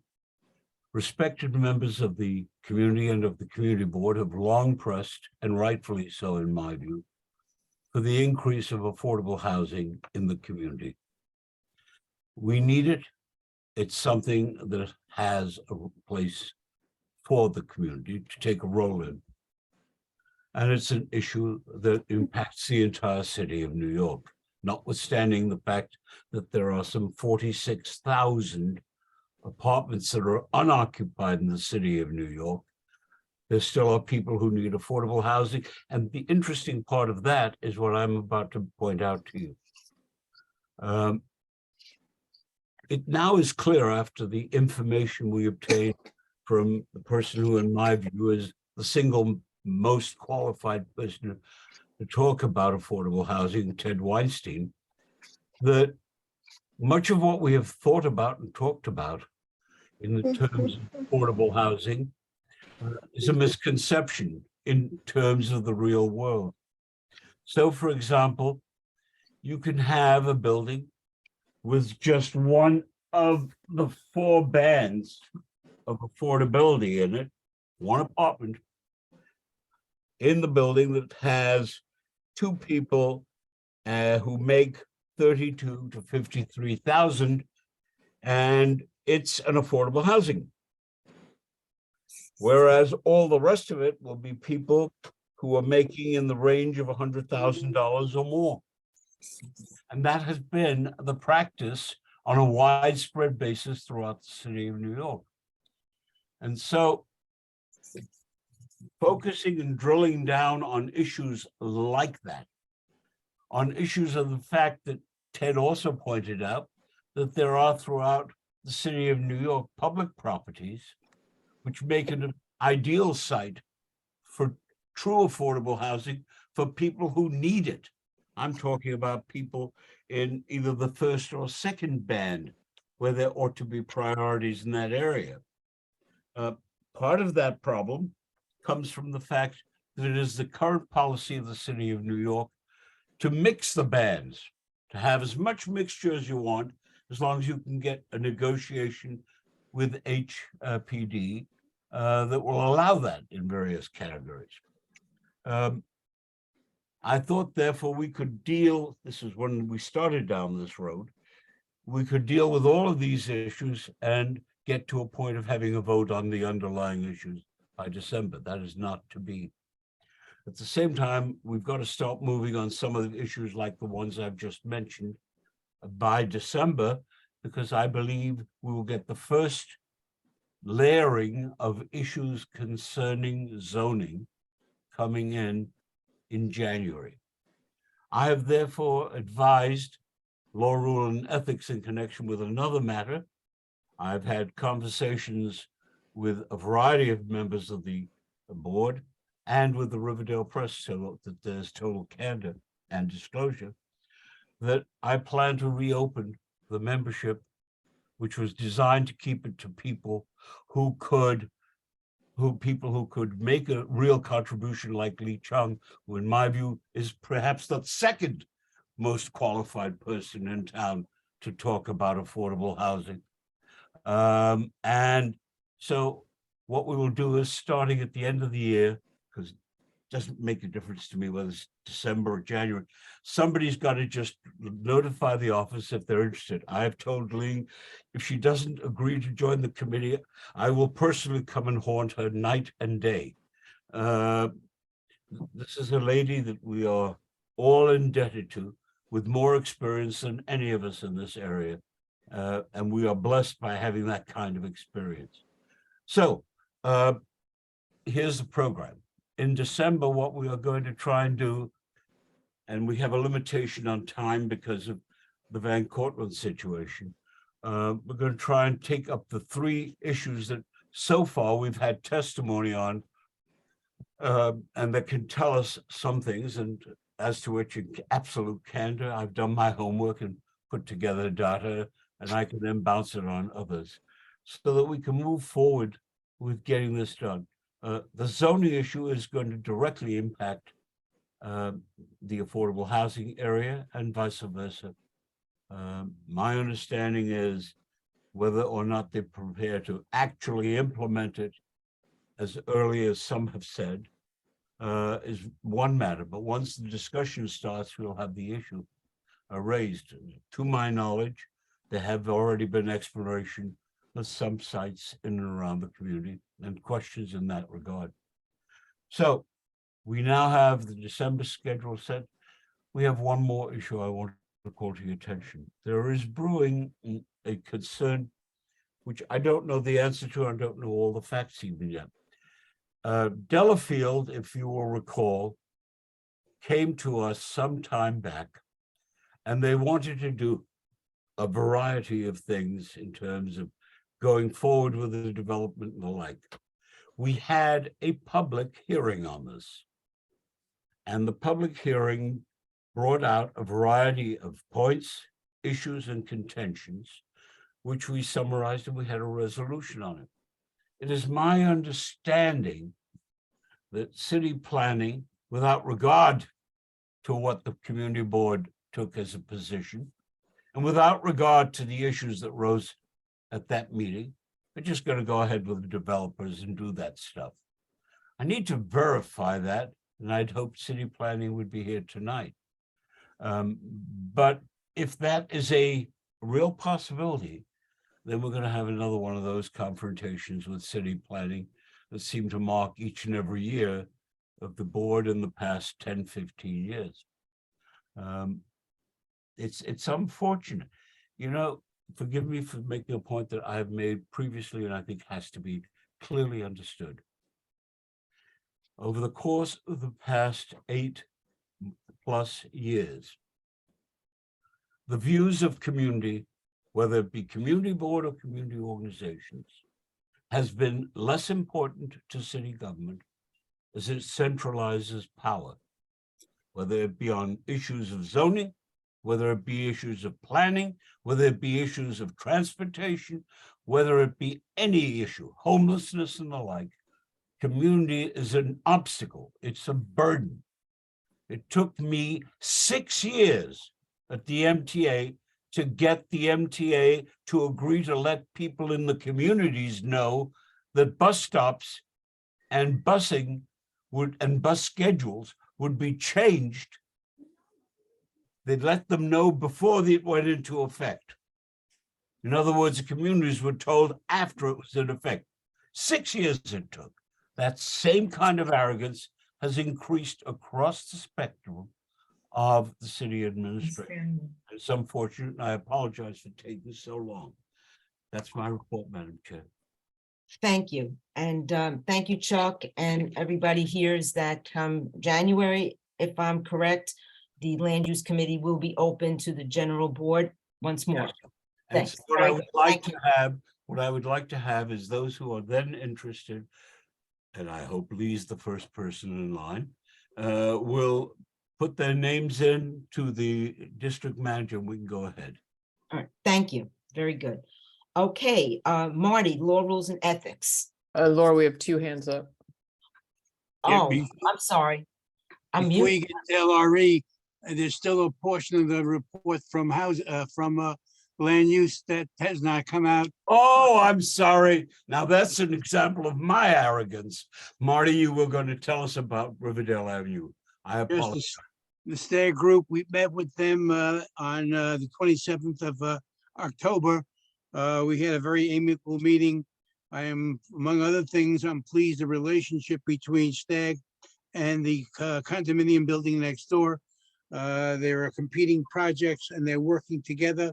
Of course, STAG is building the building, and next door they're doing a redesign, redevelopment of their roof. And so there is a conflict, but they have worked that out. I'm not going to go further on this. I was surprised to read this today's Riverdale Press. I did not know about the problem of the accidents that took place in front of that. I'll be in contact with STAG tomorrow morning. We have a meeting scheduled in 2 weeks, but I'll get to him before that. So just want you to be aware that we're aware. That's it. Laura, if I may, let me just make a comment. David Gelman and Marty Wolpoff are an example of what we can do when we work together. In the past, every STAG building has generated public problems, public concerns, even to the point of demonstrations. This time, we tried an experiment of having two people work directly with them to try and, I use the term monitor, they use the term liaison, to get them to work together with the community. It's worked. It does work. It can work depending on the quality of the people involved in their interests. Marty and David Gelman deserve the community's deep appreciation for a job well done. David Geldhoff is also a member of the committee and has been extremely helpful. Mark Gethoff. Well, Sorry. Yes, Mark, correct. you've been a great team, and I see two hands, Bob Bender and Camelia Tepelis. Bob? comment Thank you, on Madam that? Chair. I just very briefly just want to commend the Chair of Land Use for taking on the subject of affordable housing and making this important issue a subject of discussion at the future Land Use Committee meeting. I just want to remind everybody on the community board that for this year and for the past several years, affordable housing has been the #1 district need that this community board submits to city planning every year. So I'm delighted that this issue is being addressed, and I look forward to the conversation. Thank you. Thank you, Bob. Chair, Bob Bender deserves the credit for getting it that far and that fast. Camelia?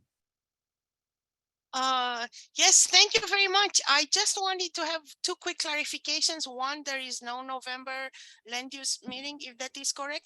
And second, Chair Mondler, you said about opening again the committee. I'm not sure if I understood just to Ms. Chung, but then Chair Spalter said that to everybody. So could you confirm if it is indeed open to everybody from December, to everybody that wants to join? I'm not sure I understand you.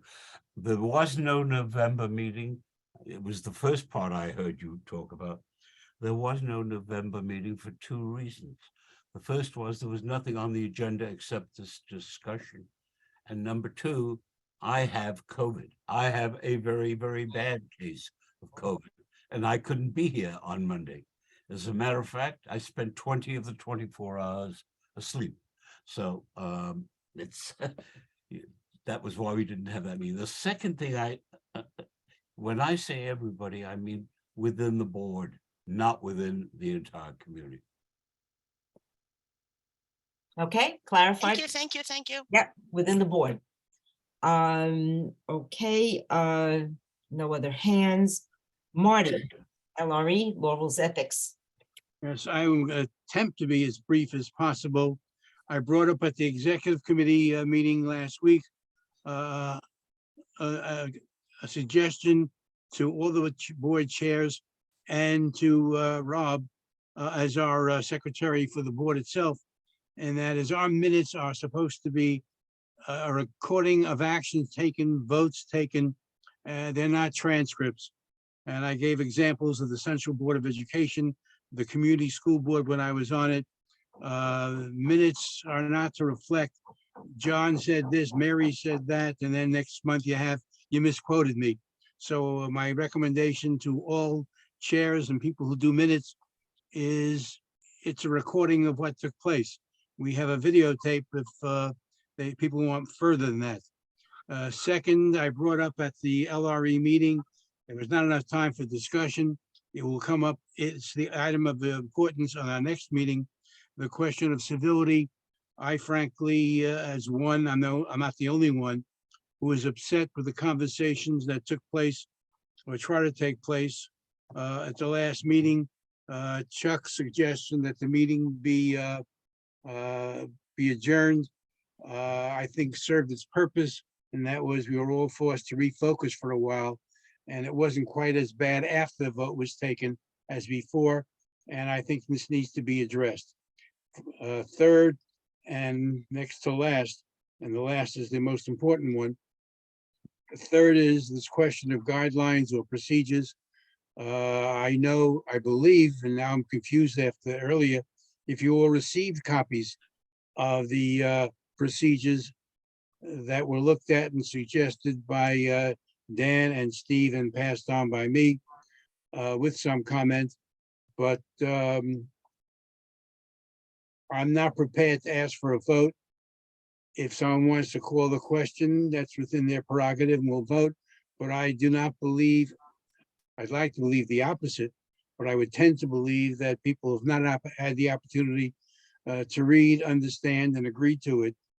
If the premise is that we vote for what's currently been presented in the full knowledge that it is inaccurate, it is incomplete, and I say that because there are contradictions between the resolution we just passed, the original resolution back in May, and what this says as based on the model put out by COG, knowing full well that COG agreed to the resolution that we passed back in May. So there's a conflict we need to straighten out.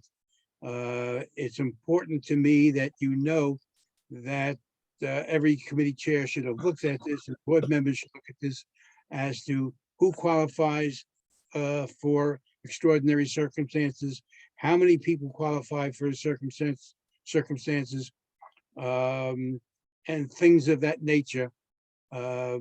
That's the procedure part. The issue of video conferencing, I think, is terribly confused at this point because we are incapable of doing that fully, regardless of the governor or the mayor or whatever. We are incapable. We do not have all of the facilities at all of the sites. It's very important. We don't control the site. The site we control is the board office. The number of people we have at present now, 44 people, would not, 44 screens, would not, those 44 people would not fit into the board office and allow for a full public meeting. We have to beg and plead and request our community neighbors to allow us to come in. Many of them give us the facility, but do not give us and do not have the technical necessities for us to do full hybrid and full video conferencing. So I am recommending that this be laid over for next month so the LRE has a chance to flesh it out, and we get a chance to hear from every board member as to their recommendations and suggestions. Some people I heard from felt some issues were too harsh. Others felt they were too easy, too lax. So I do not know what direction to go in, but I leave that now to the board to decide. Hearing nothing, I am going to the other item. We have one hand up. Dan. Hi, Marty. Listen, I understand your recommendation. I believe it should be fleshed out by the LRE committee. I simply raise the red flag that pursuant to OML, in order to even have any meetings via video conferencing during the emergency declaration, the board just needs to establish written procedures, even if they're just bare bones. And I'll leave it there. I don't see any other hands. Marty, you want to continue? Yes, I offer a brief background into LRE's thinking and apologize to all of you now for the length of my comments to come. But I need to impress on each of you the seriousness with which we took our assignment. Last month, a resolution to amend the bylaws was offered by a board member. The motion was seconded. I then made a motion to table the resolution since board protocol requires that bylaw amendments first be discussed at the Law, Rules, and Ethics Committee. The motion to table was near unanimously approved with 1 negative vote and 5 abstentions. Motions to table are usually made with a time certain for reconsideration. Our minutes do not record the fact that following the report from LRE, the matter was to be returned to the table for reconsideration. Second, please note that LRE did not seek nor request to be in this situation. Our purpose here was to evaluate the request to amend the bylaws and not to take sides. According to Riverdale Press, I am the de facto parliamentarian as the longtime chair of the Rules Committee. But more importantly, I am a fellow board member and one of the potentially impacted committee chairs. Please note that as promised, when Camelia first raised this issue at the September Executive Committee meeting, I advised that this board has the long-standing tradition that bylaws changes go through a process that starts with study at the LRE committee. Camelia brought her first presentation for our bylaws amendment request to our September meeting. Because this was a totally new item, I asked that it be tabled so that a learned discussion could take place at our October meeting.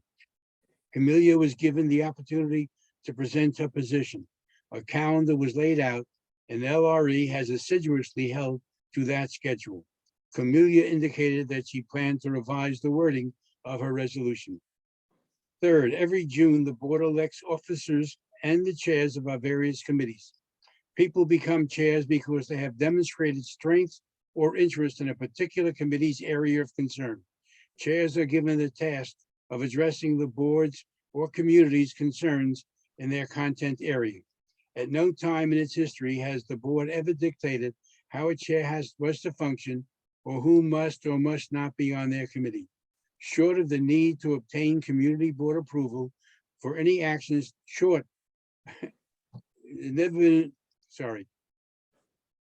never we dictated how a committee was to function short of the need to obtain community board approval for any actions to be taken or representations to be made to outside agencies. Chairs are given total discretion for the operation of their committee. There has never been a lottery or external mandate on how a committee operates. If a chair is not up to the assigned task, he or she may not be reelected the following year. Fourth, our bylaws were adopted about 30 years ago, mostly authored by then board chair and soon to become Judge Mark Friedlander. Many people have noted how prescient Mark was in anticipating unforeseen issues and yet there have been bylaws amendments to keep abreast of changing times. And there have been on extremely rare occasions, only one of which I am aware, when a committee chair has requested the board chair that a member of the board not be on his or her committee. Until now, no one has raised an objection to this longstanding practice. certainly no one ever complained of discrimination. I note that when I first became LRE chair, there was an unexplained rush to join. I asked the then chair of the board, Rosemary Ginty, to cap my committee size to the first 15 members who had volunteered. At the last board meeting, Camelia offered revised proposed language. She is now offering a third version, but the intended purpose, amending the bylaws, has not changed. And as a final backdrop, at this October meeting, LRE had an in-person opportunity to hear from both Camelia and Chuck. We also had the opportunity to fully discuss the merits of all of the arguments. I commend every board member to read my LRE minutes, in which I sought to objectively report on what was presented and the thinking behind the committee's vote. Or if you choose, watch the video recording of the meeting. The committee voted unanimously to recommend the board reject the present resolution to amend the bylaws. For the committee, it came down to two issues. Was there discrimination based on any protected status, such as race, ethnicity, religion, or gender? Or should we institute a bylaws change that removes from committee chairs the discretion in consultation with the board chair on how and with whom to operate at a given committee? The LRE committee believes that there was no actionable form of discrimination in this situation. There was a discretionary decision by a committee chair, subject to board chair approval, not to have as a member on the committee a person with whom he believed he could not work cooperatively and effectively. Second, the LRE committee believes discretionary authority ought to remain in the hands of our elected chairs. If we pass this bylaws change, we believe it could open the door to future requests for other limitations. We believe that changing land leadership at the appropriate time remains the second best solution. The first best is being in direct conversation between the individuals involved. If a similar situation were to arise, or if it appears to be becoming a pattern, this issue can be brought forward again. But in the present situation, the LRE committee unanimously believes removing a chair's discretion should not be adopted. According to Robert's rules, quote, a question is supposed to be laid on the table only temporarily, with the expectation that its consideration will be resumed after the disposal of the interrupting matter or at a more convenient time, unquote. With the present report, the interrupting matter has been disposed of. I therefore offer the following amended or substitute resolution, but I'm hoping Camelia will accept it in the spirit of being a friendly amendment.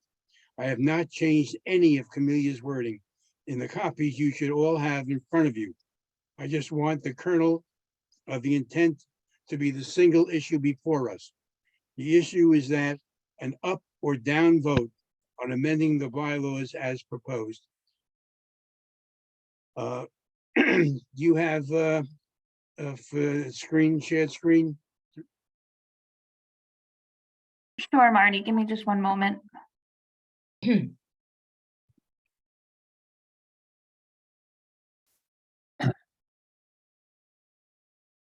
Okay, you should all see it. I'm gonna go right next page. And if you can make it larger, please. No, you went too far. Right there. Highlight that center section. I'm sorry, which one? The center section. The Section highlighted two. section that Camelia wants changed. Section 2. The blue highlight he means, but could you Yeah, also zoom in a little bit, Kira, please? Yeah, it's hard for me to highlight this, so just give me. You got it. Okay, so I want to start with, it starts with, come on, where am I? Therefore, be it resolved, and then it slips right down that the bylaws, Article 6, Section 2 of Community Board 8, to be amended with the following additional sentence. And then this is the section of the additional sentence, exactly as suggested and requested by Camelia. And I believe that this is the issue on which we should be voting. I now complete my report and ask for a second to my resolution, and then Second. hopefully. Okay, so it's been seconded. On this resolution, a yes vote means the amendment is adopted pending another vote next month. A no vote means the bylaws remain unamended. With the recommendation of LRE, I plan to vote no. I thank you for your endurance in listening to this. Okay, so in terms of what we're voting on, Marty, Camelia, if you, the We question is, also- do we change the bylaws? Do We change- also have some hands up. I want to just recognize that in case you can't see. All right, no, let me do that, participants. Okay, the question before us, and thank you, Marty, is do we change the bylaws? If you wish to not change the bylaws, you would vote no. If you wish to change the bylaws, then you would vote yes. Just want to. Point of order though, Laura. Yeah. Please, Deb, go, and then I have a point of order as well. I have Camelia, and then Dan, and then Rosemary, and then Bob. I think Okay. Deb has a point of order. No, no, though. go to point of order. Yes, thank you. I just have a point of order, like that we are voting on a friendly amendment to something that is the Camelia has not accepted, said whether or not she would accept a friendly amendment. I'm very confused as to where this is coming from. So I just I think we need to kind of pull it back here for a minute. Thanks, What's- Deb. Marty. What is here is exactly what the issue before us is, whether or not we want to amend the bylaws. The whereases don't help us any. This is what we're voting on. Do we want to amend it or not amend it? And this is exactly the wording I've taken from the resolution submitted by Camelia. Yeah, but it's a point of the agenda of today. Why are we doing this now? Because because the Roberts rules say that once the, what words they use, not impediment, once the, I get the exact word. On interrupting matter. The interrupting matter was that before we could vote on it, it had to go to LRE. It's come to LRE. I bring you back LRE's recommendation for the board to consider. And I recommend that the substitute motion is exactly yes or no on this. So I guess my point of order is that we have a motion that's being added to the agenda without a vote of adding it to the agenda or not. We're doing a vote without adding it to the agenda. Also, that we're doing a subsequent motion, or you're essentially taking Camelia's agenda item, which is a resolution that we're going to be voting on, and you're taking it as essentially your own, making modifications, and then it's coming forth for a vote. And that seems to me, I mean, you're a parliamentarian, but that seems to me kind of out of order, that we should be voting on the resolution that's been presented already. And that if you want to make a friendly amendment, then we should have that discussion at that time. I understand you're trying to restore a certain process, but I think that in the attempt to do that, you're taking somebody else's resolution and completely modifying it without consent. Marty. Next is Dan. Down here. You would like Dan. to respond? Well, if you'd like to respond to Deb first, she put out some very, I'm not going to comment, but I think her comments should be responded to. Yeah, Marty. The intent of the resolution that was presented, which comes as part of the LRE's report, is to change the agenda, it's to change the bylaws. This is the core and substance of that resolution. And so I think we ought to be voting on that. We're not voting on whereases, and we're not about to, I don't think we should start debating on whether or not a whereas is appropriate or inappropriate. It's irrelevant. The bylaws will not be changed by whereases. The bylaws will be changed by either yes or no on this exact wording that Camelia has put forward.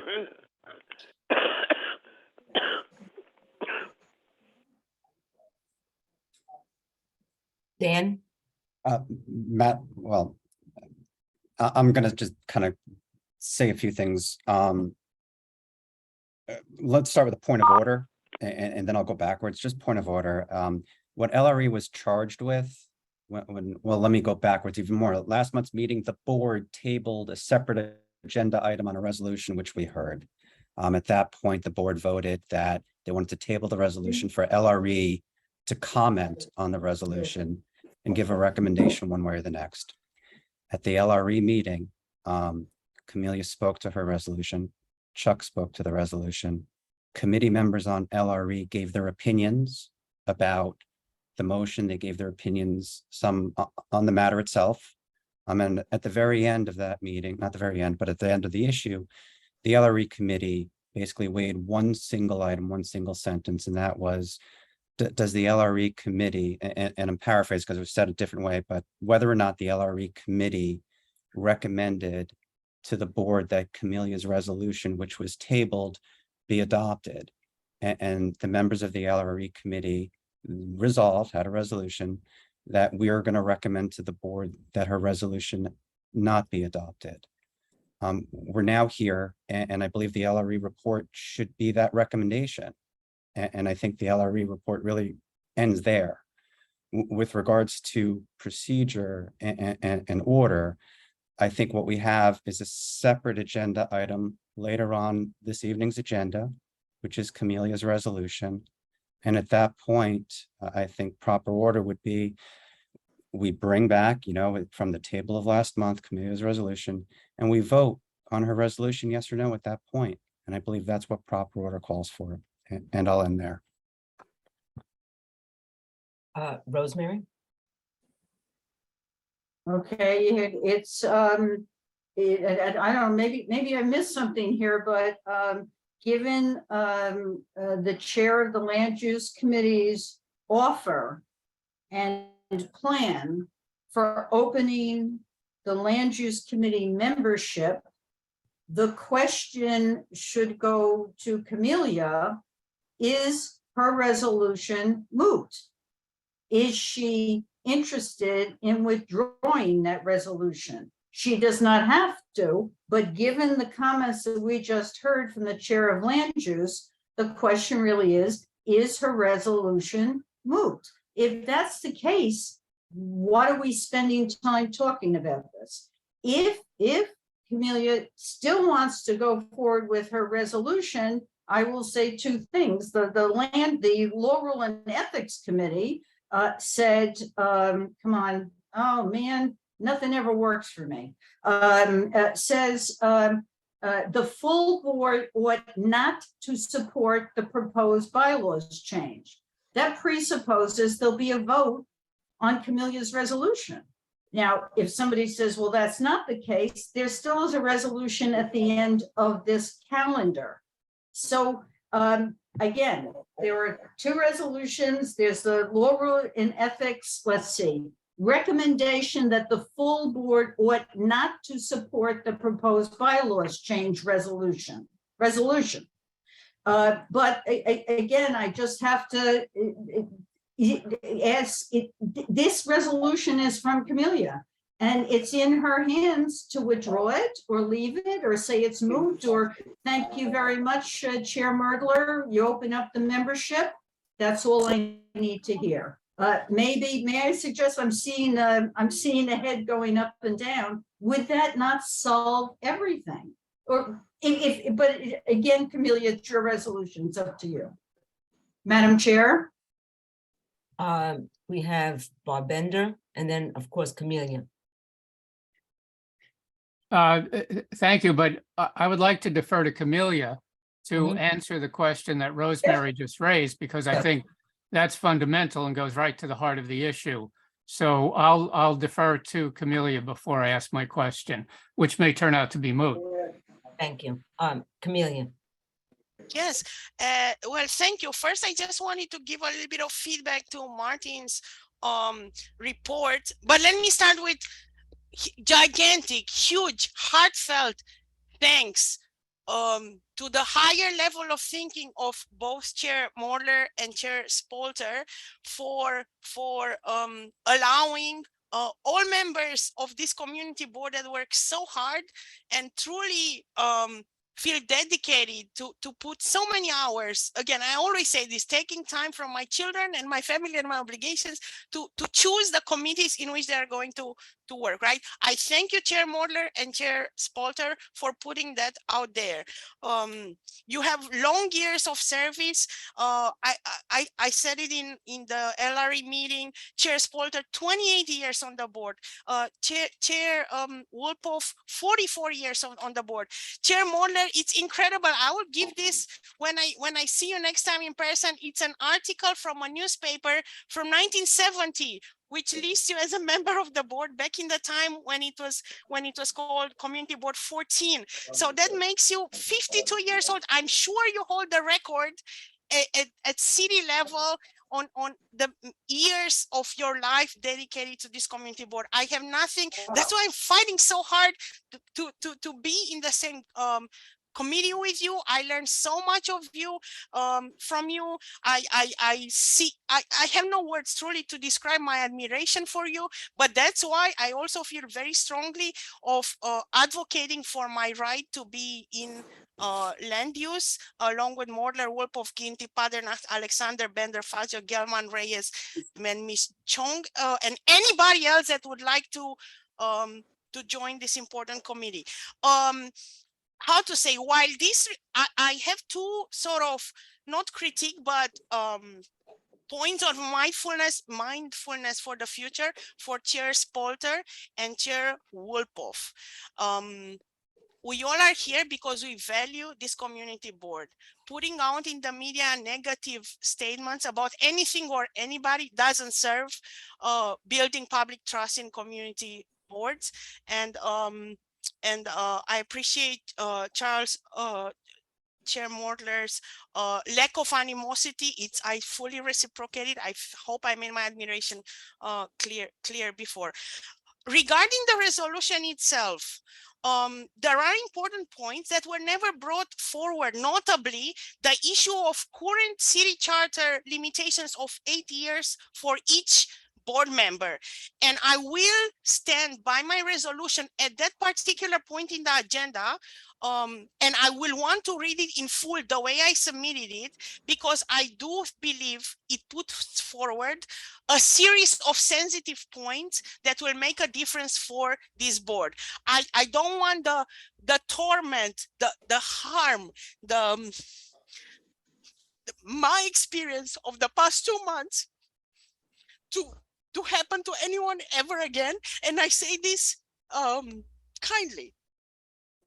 So I will want to read my resolution with every single word I put in it, because I do believe it brings things that will need to be considered by this board, including not one, but multiple possible bylaws amendments, multiple. The city of New York just passed with 72% the latest amendment to its charter, saying a just and equitable city for all. Our bylaws do not have a preamble. Our bylaws do not contain words equity, respect, dignity, treating everybody in an equitable manner. I do want us to be the first community board in the city to pass such a bylaws amendment to our own bylaws. Again, there are multiple things, but to conclude, and thank you for the patience and the attention, I will want to read my resolution the way I submitted it at that appropriate point in the agenda, because I do believe it brings not only the vote that would kind of wrap it up for me at the level of CB8, but I do believe it would raise important points that each and every single community board member have to think about, not for right now, but for our longer term future. Thank you. All right, thank you. Bob, last comment? Yeah, so Camelia, as I understand it, the answer is no, you're not satisfied with the statement that Chairman Merdla made before, and you still want to proceed with your resolution, correct? No, I am super satisfied and grateful with the statement of Chair Mulder of opening the board. But Bob, I still want to read my resolution because again, things written there need to be heard. So I will proceed. I do believe this could happen to anyone, and then there should be a procedure. I mean, deny my resolution, but let me read it. I do believe people could be excluded, and I do believe the board has a vulnerability of being accused for discrimination based on this interpretation on the discretion of the chair. And I do believe there have to be more checks and balances in place. So Bob, I applaud and I thank, and I'm super grateful, and I accept Chair Modler's opening of the committee, but I also want to read my resolution respectfully. So if I understand the situation, going back to the question that Deb Travis raised, you do not accept Marty's resolution as a friendly amendment. You want your own resolution to be considered, right? I want the resolution that was included in the package and distributed and part of the agenda. I want the opportunity to read it. Yes. Okay, so I have a question then for Marty. I'm unclear on exactly what the difference is, because when I saw that resolution before, and Kira, it would be wonderful if you could put it back on the screen. When I saw that resolution before with the two different colors, it was unclear to me how that resolution was different from what the the Law, Rules and Ethics Committee considered and voted not to add to the bylaws. So I'm still unclear on what's different here from what Law, Rules and Ethics voted on. I'd appreciate if you could clarify that for me, Marty.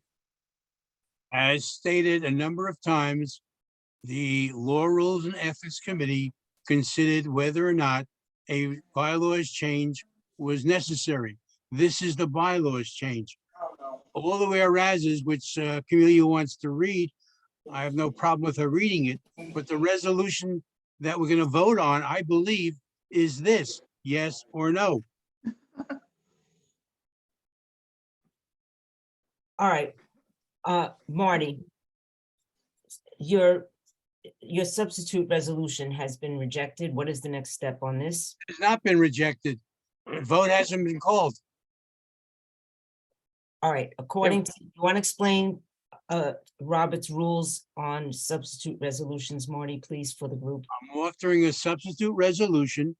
People who wish to vote on people who wish, first is call a question. If there are enough people who wish to discuss this or deal with this, then they vote yes, and the question is called. And then I'm hoping they will vote no on this resolution. Okay. When you have a substitute resolution. Can I call the question? Yes, There are two different resolutions. We have to address this first. We have to address the So point of order. Point of order. We're going to vote on this on voting on the substitute resolution. Am I correct? Am I wording that correct? I don't think so, Laura. I think what Marty is saying as a point of order is that this is the text that is in Camelia's item that we're going to vote on later, but without all of the whereases. Correct, Marty? That is correct. And so you're not offering for us to vote on this now, but you're highlighting this. I am offering this now, and it's been called. The question is now the vote is on calling the question. If you vote no, don't call the question, then my resolution is dead. If you vote yes, call the question, then we vote on this resolution. Point of order, but point of order. If there is a substitute motion or a substitute resolution, it has to be made at the time that the underlying one, the main one, is called. And we haven't done that yet because we're not up to that agenda point. And that's the issue here. I have no problem with Marty wanting to put forward a substitute resolution or motion. I don't care. Let's just do it at the proper time. And the proper time is when we come up to that part of the agenda. And I think right now, we're just wasting time going through this stuff. Thank you. Marty, your comment there? I said I quoted from Robert's rules. Once the intermediary issue has been resolved, which it has, then that's the point when we bring back to the table the issue that was tabled. So I am offering this as a substitute for the extended one, which is not of consequence when you vote to amend the bylaws. This is the amendment being offered. I've not changed a single vowel. Everything's exactly the same. Okay, so Marty, would you agree that we are now going to take a vote on whether to vote on this substitute amendment? Correct. Yes? Yes. Okay, so people, we are taking a vote on whether to consider this this substitute amendment. All right. Let's get ready for a roll call. Or should we do it if you're opposed? Should I do a roll call, Marty? It doesn't matter to me, either way. Okay, so I apologize, point of order. Could you just explain what it is we're voting on now and just define the yes, define the no? I, not in the name of the LRE, I submitted a substitute resolution which goes right to the core of what we're being asked to vote on. And that is, do we want to, passing the resolution with all the whereases doesn't change anything, because the only thing that's changed is the bylaws on that exact wording which Camelia has asked for. If you vote yes to my resolution, then you're saying we're willing to vote on it. This is calling the question. And then we vote on whether or not to accept the resolution as offered. all right. Oh, when we call the question, we're ending the discussion. And all we're voting on now is whether to pursue the substance of your resolution. All right, so if you vote yes, we're moving to pursue Marty's resolution. Okay, so who is opposed to pursuing the resolution submitted by Marty, which is the be it resolved of Camille's resolution? Oh, sorry, is there no the discussion or is it just? No, the question's been called, so discussion is over. But where the question has been called, we're going to vote on, am I correct? I see all these hands, everybody disagreeing with me. I'll put it over to the parliamentarian. If you vote against my resolution, there's no need for conversation. If you vote for my resolution, then it's open for debate.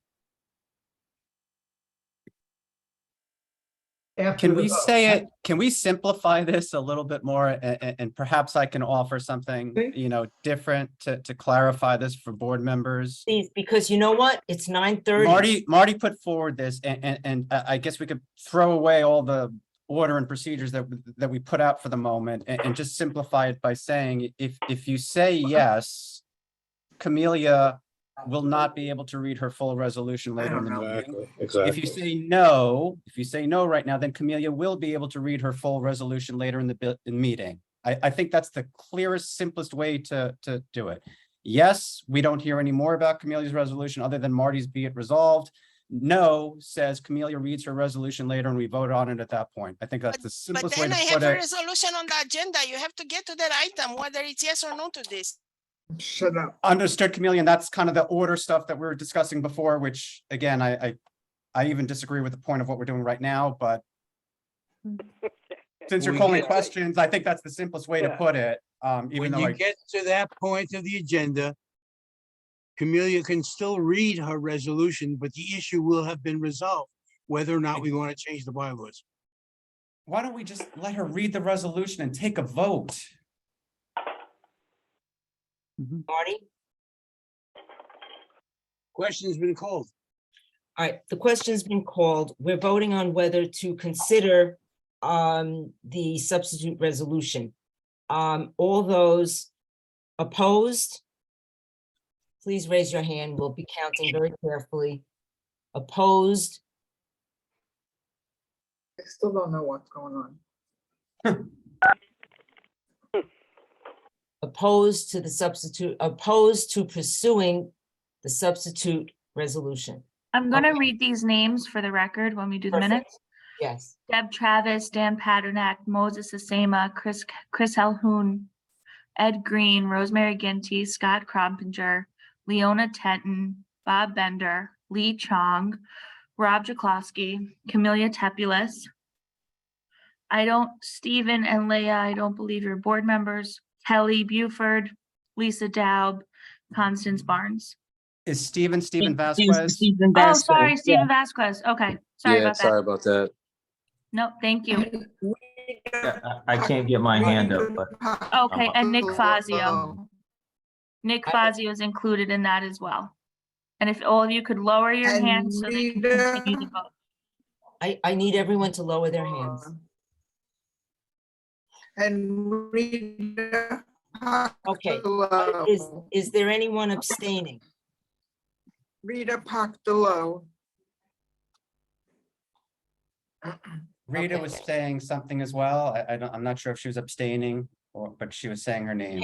Hands are up for abstaining.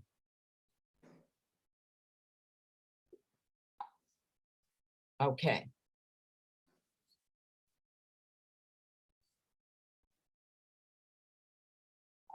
So how does that look? Do we now proceed on a vote? Take a few minutes. Okay, I see Rashida, Julie, Myra.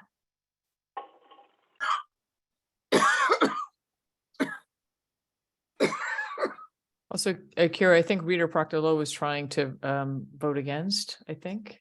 Yeah, think she's Rita, abstaining. you were breaking up. Were you opposed or abstaining?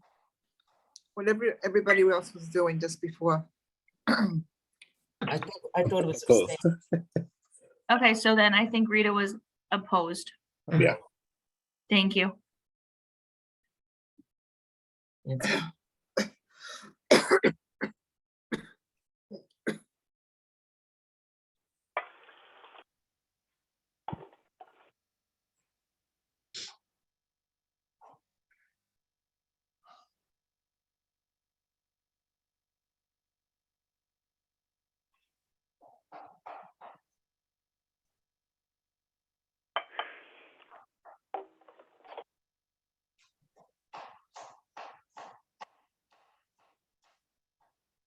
Okay, do we have a tally? Do we have a Where- tally? Do you have your yeses? Process of elimination. No. Yeah, I just asked for the negatives. Well, and then- perhaps the yeses should raise their hands too. So that we get a tally. Oh, okay. So, Okay, so we have Steve Fruit, Laura Spalter, Marty Walpoff, David Gelman, Lee Chong, and Chuck Merdler, And Margaret Donato. and Margaret Donato. So that's 7 yeses. so, that is I'm a not, yes also. This is Sylvia. Okay, please try to raise your hand so I can, so Sylvia is also a yes, making it 8. we have Georgia on the phone. Yes. Okay, so that's Georgia. 9. Okay, so the noes have it. What was the full vote? I'll leave that for the counters.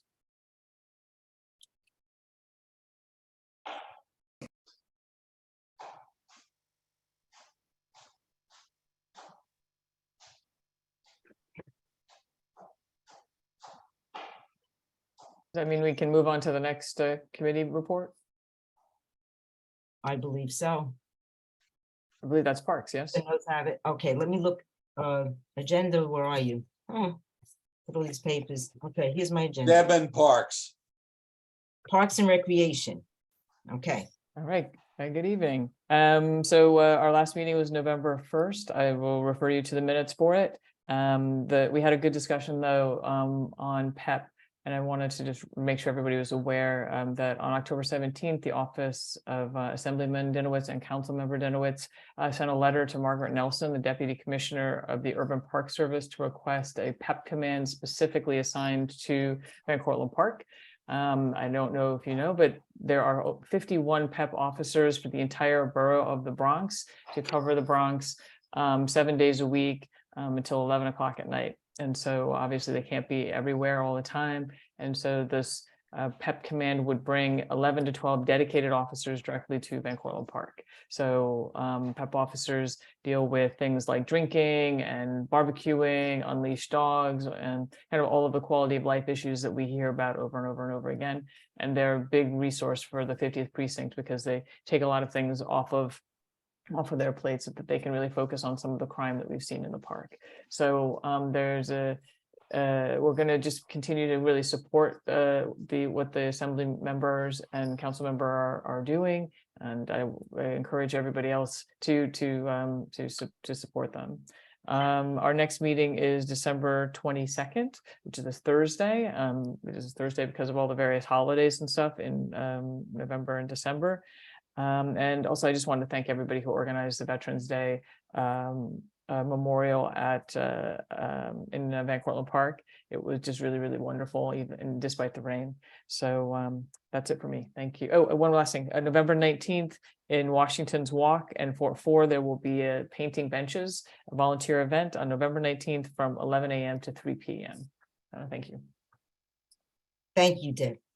Public Safety, Ed. Good evening, everybody. Okay, so Public Safety Committee did not have a meeting in October. Our next meeting will be this upcoming Tuesday night at 7 p.m. and that's the 15th, and it will be a Zoom meeting.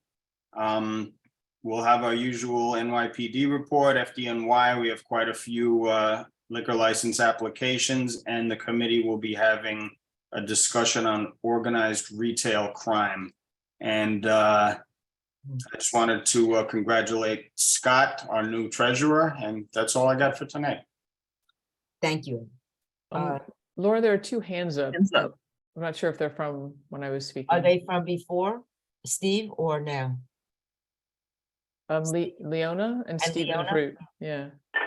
Leona, is your hand up from before or now? No, I have something to say about parks. It's just, Sure, go right it ahead. isn't from the committee meeting, but I noticed this week that Ewan Park, the staircase in Ewan Park is going to be closed in the coming week from the 14th to the 25th. And I assume this is because of the plan to fix the stairs. They're doing a geotechnical survey, so I thought that the board should be aware of it and the community should be as well. Thank you, thank you. Yes, we did vote on that, so it's starting. Thank you, Leona. Any other hands? Special Committee on Hudson River Greenway. Bob, any report? No report. Okay. Special Committee on Racial Equity, any report?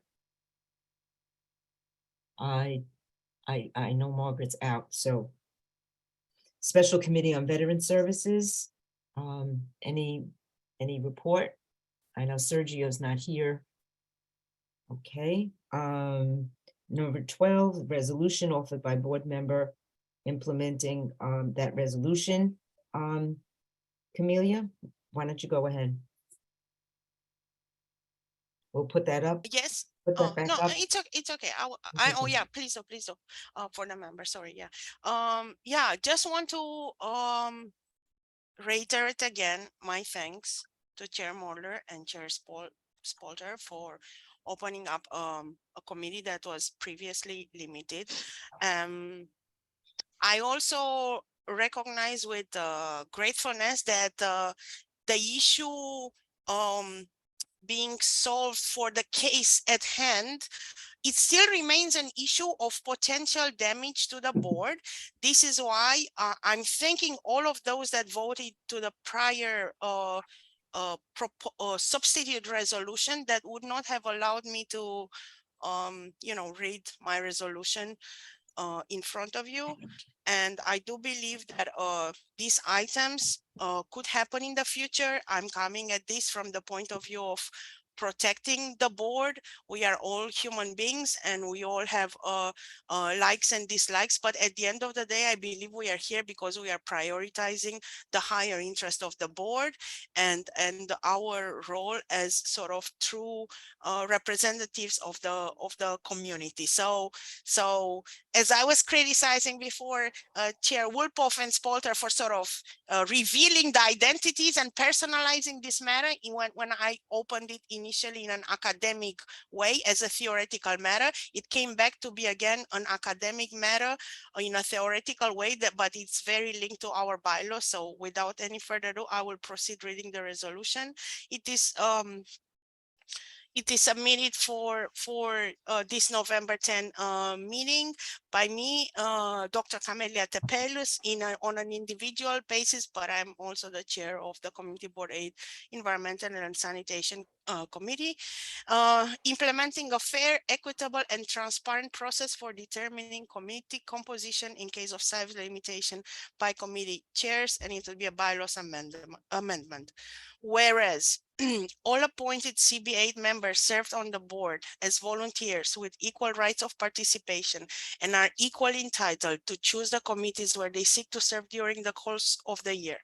Whereas CB8 values a diversity of opinions coming from all ethnic, cultural, racial, and socioeconomic backgrounds of its members as a guiding principle in representing and serving the CB8 district needs as mandated by the New York City Charter. Whereas in CB8, several instances were reported of committee chairs asking the board chair to deny individual CB8 members membership in specific committees based on a bylaws interpretation of committee chair discretion were not found in bylaws, exclusion requests which were both approved and denied by current and former CB8 board chairs, whereas exclusion of individual members based on unspecified criteria related to individual committee chairs, personal subjective preferences, the liking or not of individual members undermines a healthy, authentic debate on topics, causing hesitation, if not reluctance, of expressing authentic views under the potential risk of exclusion from committee in the future at the individual will or discretion of a committee chair.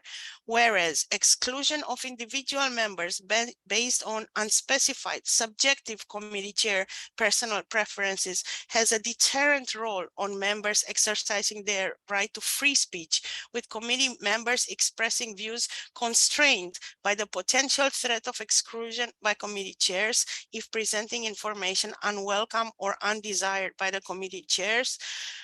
Whereas this proposal was presented for feedback and input at the CB8 Executive Committee meetings on September 7, October 6, November 2, 2022, I should have written there, for a first time to the LRE meeting of September 12, 2022, followed by full board meeting of October 13, 2022, when it was referred back to LRE, where it was discussed on October 31st, 2022. Whereas the New York City Charter, Chapter 70, Section 2800. This is the section, by the way, that I added that was not included in the substitute resolution that, yeah, let me go ahead. I'm sorry. Whereas the New York City Charter, Chapter 70, Section 2800 Community Boards was amended with 72.59% of the popular vote cast on November 6, 2018, creating term limits for community board members to 8 years, 4 times 2-year appointments followed by a mandatory 2-year break for all appointments or reappointments after April 1st, 2019, consistent with term limits of city elected officials, council member, borough president, mayor, public advocate, controller. And this is a quote from pages 75, 76 of the report of the New York City Charter Revision Commission. The absence of term limits has created opportunities for, at times, the repeated reappointment of the same members for long periods, even decades. As a result, not all community boards reflect in membership or leadership the diversity of the communities they serve. This disparity becomes particularly pronounced as the demographic of communities change over time, leading to boards that are perceived as being out of step with the needs and desires of their communities. All community boards should be able to take advantage of the full range of human resources in the communities they serve. Term limits ensure that new ideas are given a platform to be evaluated, fresh voices are given the opportunity to be heard, and new leaders are given the opportunity to serve their communities. New members and leaders bring diverse backgrounds, experiences, and perspectives to the table, leading to decision-making that is informed, creative, responsive, and rigorously tested.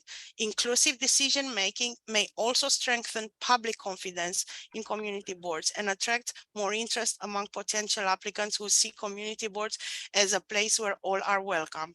Finally, whereas the CB8 current article bylaws, current Article 6, Section 2, was last reviewed in 2015 prior to the recent changes of the New York City Charter, provides the size of a committee may be limited by its chairperson in consultation with the board chairperson. Quote, the committee chairperson in consultation with the chairperson of the board shall determine the size underlined and membership underlined for each committee. Therefore, be it resolved for the bylaws of CBA to be amended with a sentence articulating explicitly a fair, transparent, and equitable mechanism of establishing committee composition, exclusion if oversubscribed, in the occasional situation of explicit request of size limitation by a committee chairperson as per bylaws, Article 6, Section 2. The sentence highlighted in blue below will be added to the text of the bylaws and take effect upon voting by CBA members in 2 consecutive full board meetings as per Article 11, Section 1 of bylaws, and be applied retroactively to the committee compositions of CBA 2022-23 proceeding September 1st, 22, June 30, 2023. The sentence being suggested is following a committee chair decision to limit the size of a committee in a situation of oversubscription, committee membership shall be determined by using an equitable, objective, transparent, and randomized process lottery administered by the board chair and under the supervision of the board chair. I thank you for listening to this. I know it was long, but I did feel important to have it read out loud and heard by all of you. Again, I do believe situations like this can happen in the future because we are all human beings and we are stressed at times and tired and want to make things easier for everyone. But I do feel like the city of New York passed just 2 days ago another amendment to the charter, which I didn't put in the resolution, talking about equity and justice for all. A just and equitable city for all. And I do believe that a mechanism should be in place in situation when people have to be excluded. Again, this is about how to exclude people if they need to be excluded in equitable ways. And you can say that a lottery, for me, the way to exclude a tenth out on a tenth when you want to limit to 9 is to pick a name out. But there could be other ways of regulating that level of discretion of a committee chair that's currently interpreted as being sort of the default, by adding another level of another check and balance, maybe referral to executive committee, maybe referral to the committee itself for a vote, but again, an additional set of eyes, if not a simple set of criteria, could be seniority or other objective and transparent criteria. So once again, I really thank all those that were involved in resolving sort of the situation on the table, but I do believe this is something that's potentially reoccurring. I hope it does not reoccurring to me, but I think it is a matter of vulnerability and of, at the end of the day, of updating our own bylaws to be in line with at least two modifications of the New York City Charter that I could think of. One that I mentioned in the resolution, and the other one, the one just voted by on Tuesday of this year. So thank you once again to everyone. If somebody would be kind enough to second and we could vote, I would appreciate having this matter closed. Is there a Thank you. second? Okay, Rosemary has seconded. Okay, now, Are you looking for a vote, Camelia? You want to vote on this?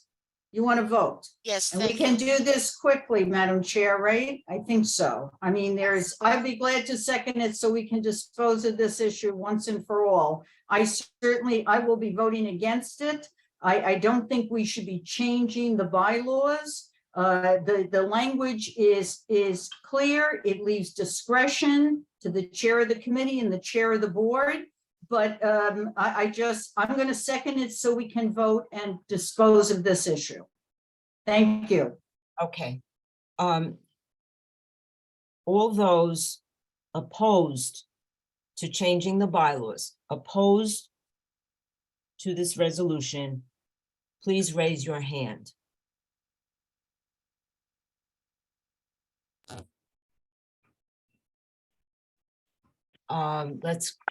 Okay, I will read the names, but just I'm gonna give you to time. clarify, I'm not Scroll able to down. keep the tally at the same time. So Myra Joyce, Julie Reyes, Chuck Merdler, Nick Fazio, Kelly Buford, Leona Tetton, Lee Chong, Bob Bender, Sylvia Alexander, Ed Green, Scott Krombinger, Lisa Dow, David Gelman, Moses Asema, Marty Wolpoff, Laura Spalter, Chris Calhoun, Margaret Donato, Steve Fruit, Rob Jaklowski, Dan Paternak, Georgia Santiago, Rosemary Ginty, Stephen Vasquez, Deb Travis. Did anybody not hear their name, but they're voting no? Okay, I'm gonna, did we get, is Margaret Donato still on the line, Kira? She is, but she. Yeah, I voted. Oh, okay, very good. I wasn't And sure. Margaret, Okay, okay. I know you phone in. Okay, so now if everybody could please lower their hands. Did Georgia get hers? Oh, I lowered my hand. Okay. Georgia, we got Georgia, right? Okay, Yeah. everybody, thank you. Everybody lower your hand. We will not proceed until every hand is down. Okay, now if you're abstaining on the resolution, please raise your hand. Okay, for abstaining, Constance Barnes and Rashida Hilliard. Anybody else abstaining? Okay, just for accuracy, if you're voting yes, raise your hand. Everybody, Rashida, put your hand down. We're on yes, yes, yes. Yes is Camelia. Okay, so that concludes this vote. Thank you all. Moving along, discussion of executive committee minutes of November 2nd, 2022. Any discussion on the minutes? Okay.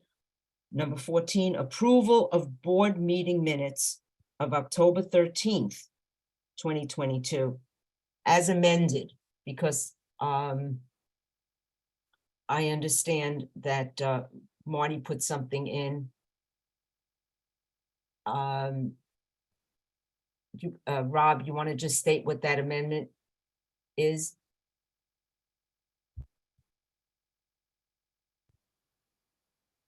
Rob, do you want to state what that amendment is, or Marty? Yeah, the Sentence. minutes now say that we tabled the resolution, but as I said, the discussion was that the LRE would return an opinion by the November meeting. That's the full statement, not just that we tabled it. Right, okay, and Rob received that, and so, a comment by Dan, go ahead. Yeah, just in addition to follow up on the amendment from last month, and Rob Jaklowski, the amendment would be the board chair clarified that a transfer of $5,000 from Community Board 8 to the Parks Department in FY '22 for trees in Marble Hill was not disclosed to the board prior to the announcement at the June board meeting. And that was based upon the follow-up discussion. I think that might have been in the last minutes.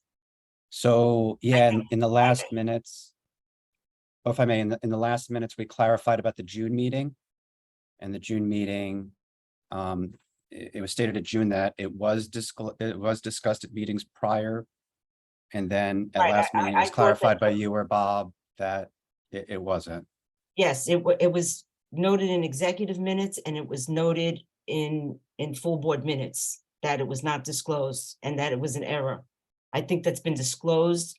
I'm ready to vote on this, on changing this, making this change in the amendment, in the minutes. I'm I really confused. think that because I think it's been covered, but you know what? I'm so tired. It's almost 10 o'clock at night. Mhm. You want to send your comment in? It just is Well, a we- good order. I think you've already got minutes. We should just vote on the existing minutes. That's Yeah. what we're voting on. yes. Okay, So, that's. so then that's I guess fine. We- so assuming, I'm sorry, Laura, so and I was asking the secretary, if you wanted to accept it, because the board minutes don't really clarify it. We first learned the clarification at the board meeting last month. And it was discussed at last month's meeting. And I just want to clarify the minutes so that way it's in there. So that Rob? way we do have the accurate trail. If Bob doesn't want to accept it as a friendly amendment, that's fine. I'll make my motion. And we just vote on it one way or the other. And I'm good either way. Rob, And the reason I was doing it, because it's not in any other, the way the board minutes read right now is June says that it was discussed at other meetings. There's nothing mentioned about it in last month's meeting when it was clarified. Rob, You're muted. Rob is muted. I'm not muted. No, Rob, we can't hear Rob, but it doesn't say that he's muted, so I don't know. We cannot hear you. Rob, He's trying. give him a minute. It might be your microphone. Microphone, yeah. It's your Like microphone. check your settings. If you check your Okay, settings. Can you hear me Oh. now? Yes. See you, hear you. Sorry, I thought I was talking, continuously. I'm so sorry. All right. It's okay. fine. I'll accept that amendment. So just send me the Thank you. language and I'll email it to you. okay. Thanks. Camelia, comment?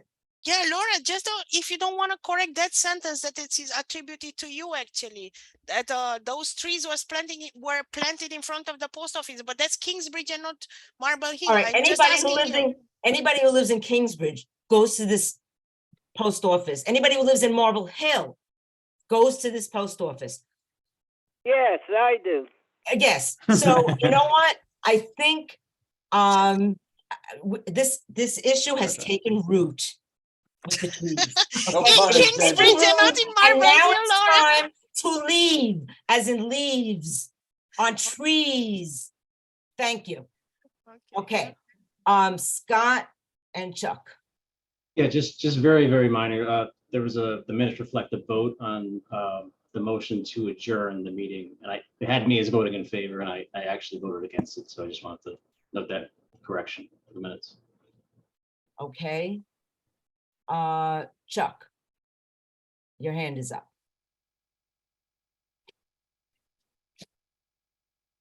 Chuck, are you muted? Your hand is up. Madam Chair, there are times you have to say something that you think is right that may not be popular. So here we go. The function of this board in the years that I served as its chair and the previous board that I served as its chair was the community. What could we do to help the community? What could we do to help the people of the community and of the city? What positive or negative act could we do that was beneficial? If tonight we spent 1/3 of the meeting addressing that rather than venting our spleens, I would be surprised. My point is, we would serve a useful purpose if we remembered what our job is and do it. Thank you. Thank you, Chuck. Thank you. Seeing no other hands, is there any miscellaneous business? Seeing no hands, is there a motion to adjourn? Adjourn. Second. Thank you all. Third. Have a wonderful Thanksgiving. Third, fourth, Wonderful- fifth. Stay healthy, Yeah. stay happy. Okay, thank you all. Good night. Right.